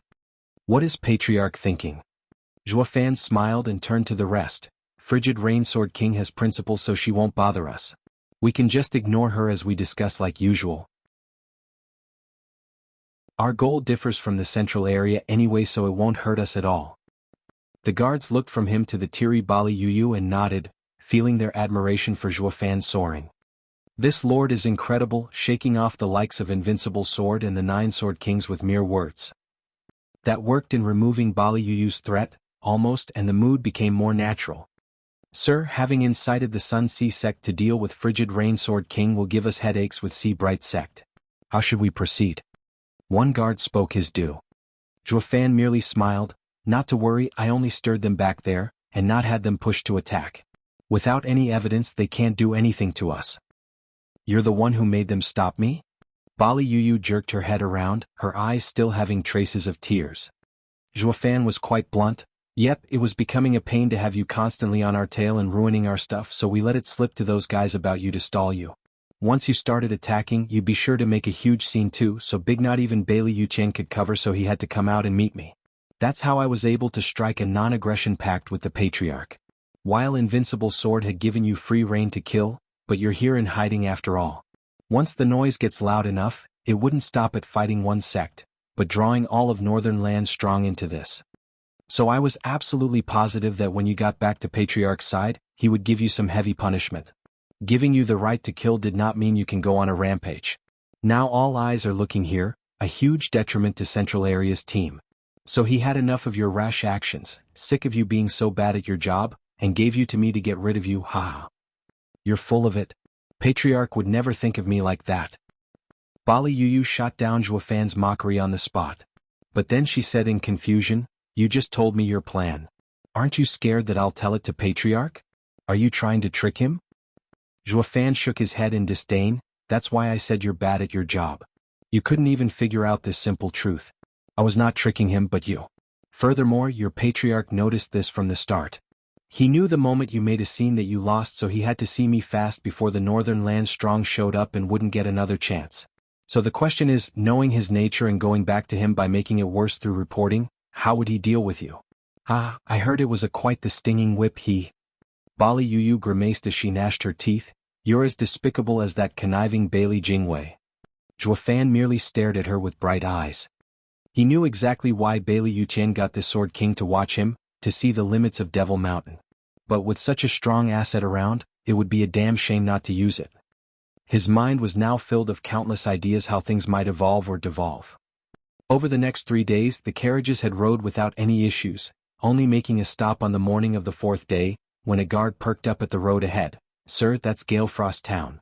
We have a shop here we can use to contact Chen Clan and give Frigid Rainsword King a cover. Then we'll make a short stop there," Zhuofan decided. Whoosh. A whistling wind suddenly passed as a very familiar scent wafted from a carriage pulled by the same type of third-level spiritual beasts as theirs got ahead of them. Zhuofan looked ahead at the carriage's back and his eyes shone. "That carriage looks familiar."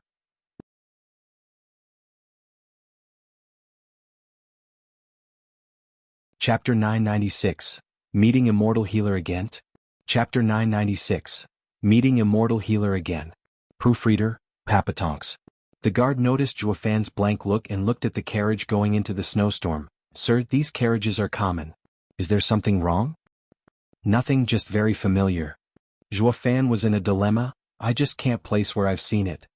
Bailey Yuyu used this chance to mock him. "You rotten man, did you have too many old flames to remember them all?" "Old flames? Did you ever see a man driving such a fragrant carriage then?" "Humph, Sir Chen, you sure know how to spread your love." Bailey Yuyu patronized. The other men sniffed the air and picked up the scent. The notion hit them as well but kept it to themselves with lowered heads. Though they still smiled. A woman? Zhuofan thought hard for a bit then exclaimed, "Oh, it's them." "Who, a lover on the side?" "My auntie?" Smiley face. It can also mean father's concubine. Bailey Yu capitalized on this chance to mock him. Qiaoer's eyes lit up as well as she played along. While Bali Yu hated Zhuofan's guts, she ended up finding a friend in the small child, the two growing close these days. Men never were able to unravel a woman's mind. The two girls became fast friends in no time, with Bali Yu leading Qiaoer's astray, pulling pranks together against Zhuofan. Zhuofan ignored all that and said, "When young Sanzi got hurt, the lady inside saved him by sheer coincidence and I've yet to thank her. I have to go say hello and figure out a way to repay the favor and not be left owing anyone anything." "You owe them a favor, so why the long face? Why on earth are you scared you may never return it instead?" Getting the picture, Bailey Yu was baffled how this cunning and shrewd man would look at favors with such gravity, restless all the time unless he returned them. This was a first for her. Qiaoer waved her hand with a smile. "Sister Yu, that's just how Dad is, always clear on favors and hatreds. My brother had the fortune to be rescued and my dad used the chance to swindle them out of a treasure and must now be feeling guilty. They saved your son and you robbed them." Bali Yu's face twitched, changing the way she looked at him, filled with disdain. "I knew you were bad and this proves it, repaying kindness with malice." Zhuofan sighed with a shake of his head. "I just thought that 20 million sacred stones in exchange for a bit of North Sea gel would be a sky-high price, returning the favor. But not only did I not return what I owed, but ended up finding out that I took something worth 50 million sacred stones instead. Curses, how was I supposed to know that thing is so great? It looks as if I strong-armed them, feeling me with guilt." Frigid Rain Sword King cocked her head with a wide smile and a roll of her eyes. "Here I was thinking you're a conniving man, but now I know you're just a dumb fool. Who in their right mind would ever weigh the North Sea gel in sacred stones?" "How was I supposed to know?" Zhuofan rolled his eyes, calling the driver, "Hurry up and catch up to that carriage. Don't surprise them and make things worse either." The man nodded and sped up, Bali Yu cocking an eyebrow at him with a smirk. "You sure go the extra mile when it comes to your saviors, devious man, even worried you might startle them. I just can't tell if you're nice or pure evil. Devil Mountain does have an evil vibe, but does it raise demons or saints?" Picking up on her angle to squeeze info about Devil Mountain from him, Zhuofan didn't fall for it, returning a mysterious smile. Bali Yu's face fell and cursed. Qiaoer grabbed her hand before she could, giggling, "Sister Yu, don't make that long face, you look so much better with a smile." "Yeah, young Miss Qiaoer is right. Frigid Rain Sword King's smile is like a warm spring rain, ha," one guard teased.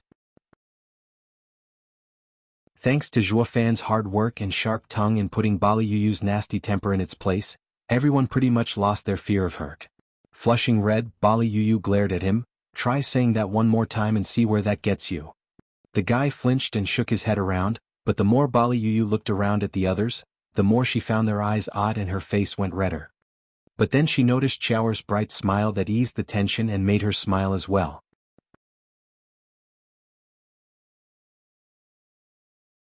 She teased and played the victim. "Would no one be willing to save me from this deviant man?" "Curses, me a deviant? You have the nerve to say that? Who in this world would ever have the guts to be fresh with you?" Panting, Zhuofan glared, "Stop this instant. I'm only going to touch it once." "And you call it not being fresh?" An icy voice echoed.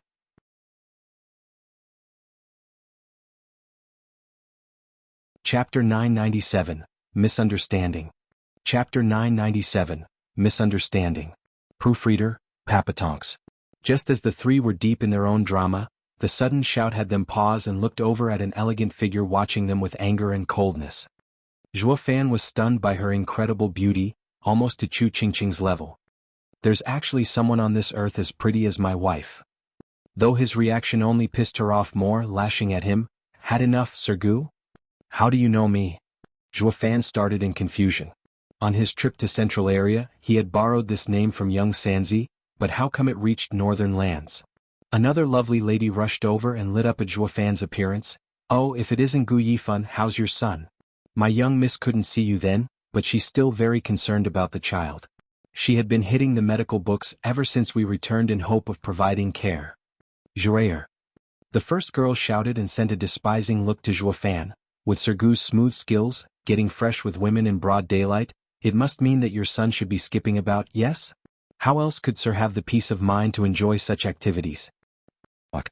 Zhuo Fan froze, looking from one girl to another and ending up sighing. He wanted to leave a nice impression to their Lord and Savior, then pay up what he owed, but now all was ruined due to a dumb misunderstanding. And that damn Bali Yu was grinning like a cat, only making it worse. Instead of looking good to them, he turned into a degenerate. Either way, he was still going to try, and Zhuo Fan bowed. Miss must be the lady that saved me and my son back then. You have my gratitude. How may I address the lady? Last time I was in such a rush that I forgot my manners. The girl held a cold face, not even looking at him. Jouer despised him with a glare. Sir is quite the hypocrite. Across the whole word, there is not a single man who would not bow, enamored with her beauty, and wanting to hear my young Miss name. Sir didn't ask last time since you didn't see Miss appearance, which makes this situation obvious. Don't you think your excuse is pretty lame? Bailey Yu made sure to interject with a giggle at his expense. Yep, lame. Zhuo Fan snapped a glare on her, then sighed, so he leveled with the two girls with cupped hands. Mrs. Misunderstanding. I have no other intention but to return this treasure. I have no clue of when I took it from my son's saviors. Would there be anything else that I might do for the ladies to repay the favor?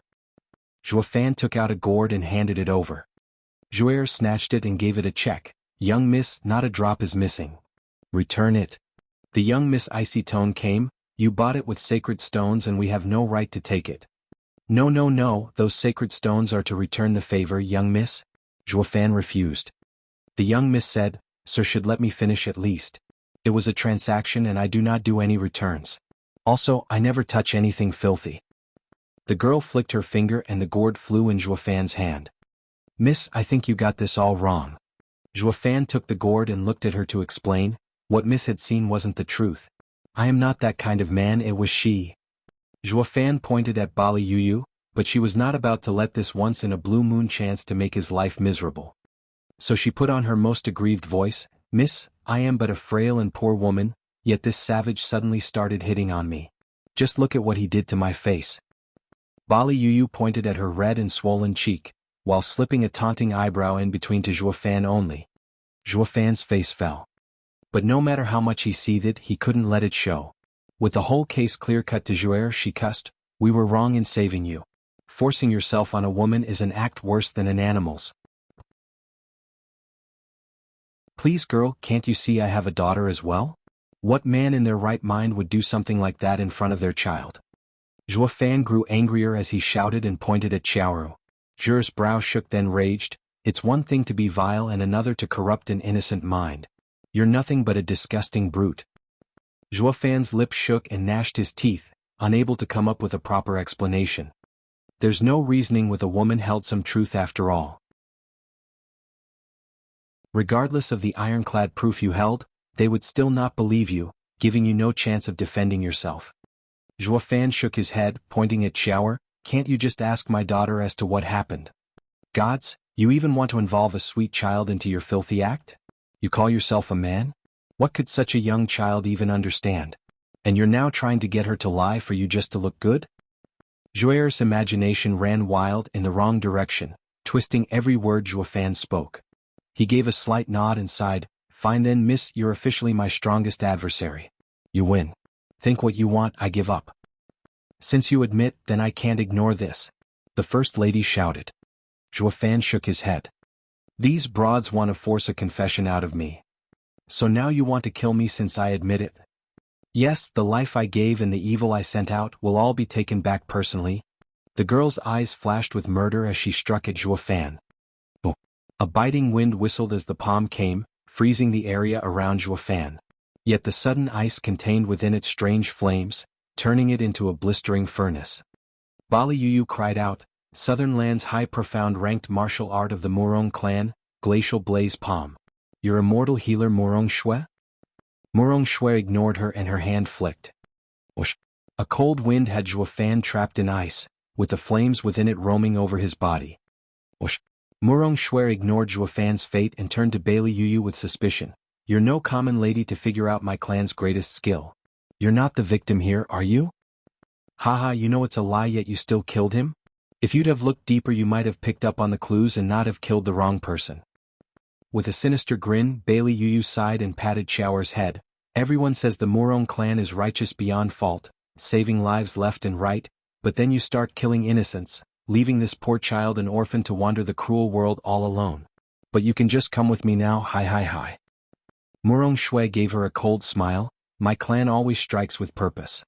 It doesn't matter even if you're at fault today, but he had unleashed a disaster in the central area, killing countless innocents. I have now rid the world of this evil, upholding the Murong clan's honor. Central area? Bailey Yu squinted and then exclaimed, you mean Serene Shore's trading's matter was his doing? He really did a number on all those imperial officials. I had totally underestimated him. Looking from her to Chower, Murong Shui spoke coldly, I am a responsible person and will deal with the consequences myself. I think you're not very nice either, so the innocent child needs someone to guide her. Since I killed her father, I will take her with me and raise her. I'd hate to trouble you. You think it's that easy? We've gotten very close these days and won't accept strangers. Bali Yu gave a sneer. Murong Shui's aura flared, I take it that Miss wants to settle this with violence.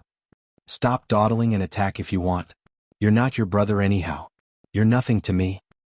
Bali Yu's smile turned sinister. While the two were having a fit over who got custody of Zhuo Fan's daughter, Xiaoer looked surprisingly calm about this. Sometimes looking over at Zhuo Fan in icy hell and noticing a trace of the black thunder flames swirling around, that you're tuning into the Han Li's Wuxia Adventures YouTube channel. We're so grateful for your support and don't forget to subscribe to join us on this incredible journey through captivating stories. Your generosity through donations truly makes a world of difference, as it's the primary source of revenue that allows me to expand and enhance this channel for you. Thank you from the bottom of my heart for being a part of this adventure.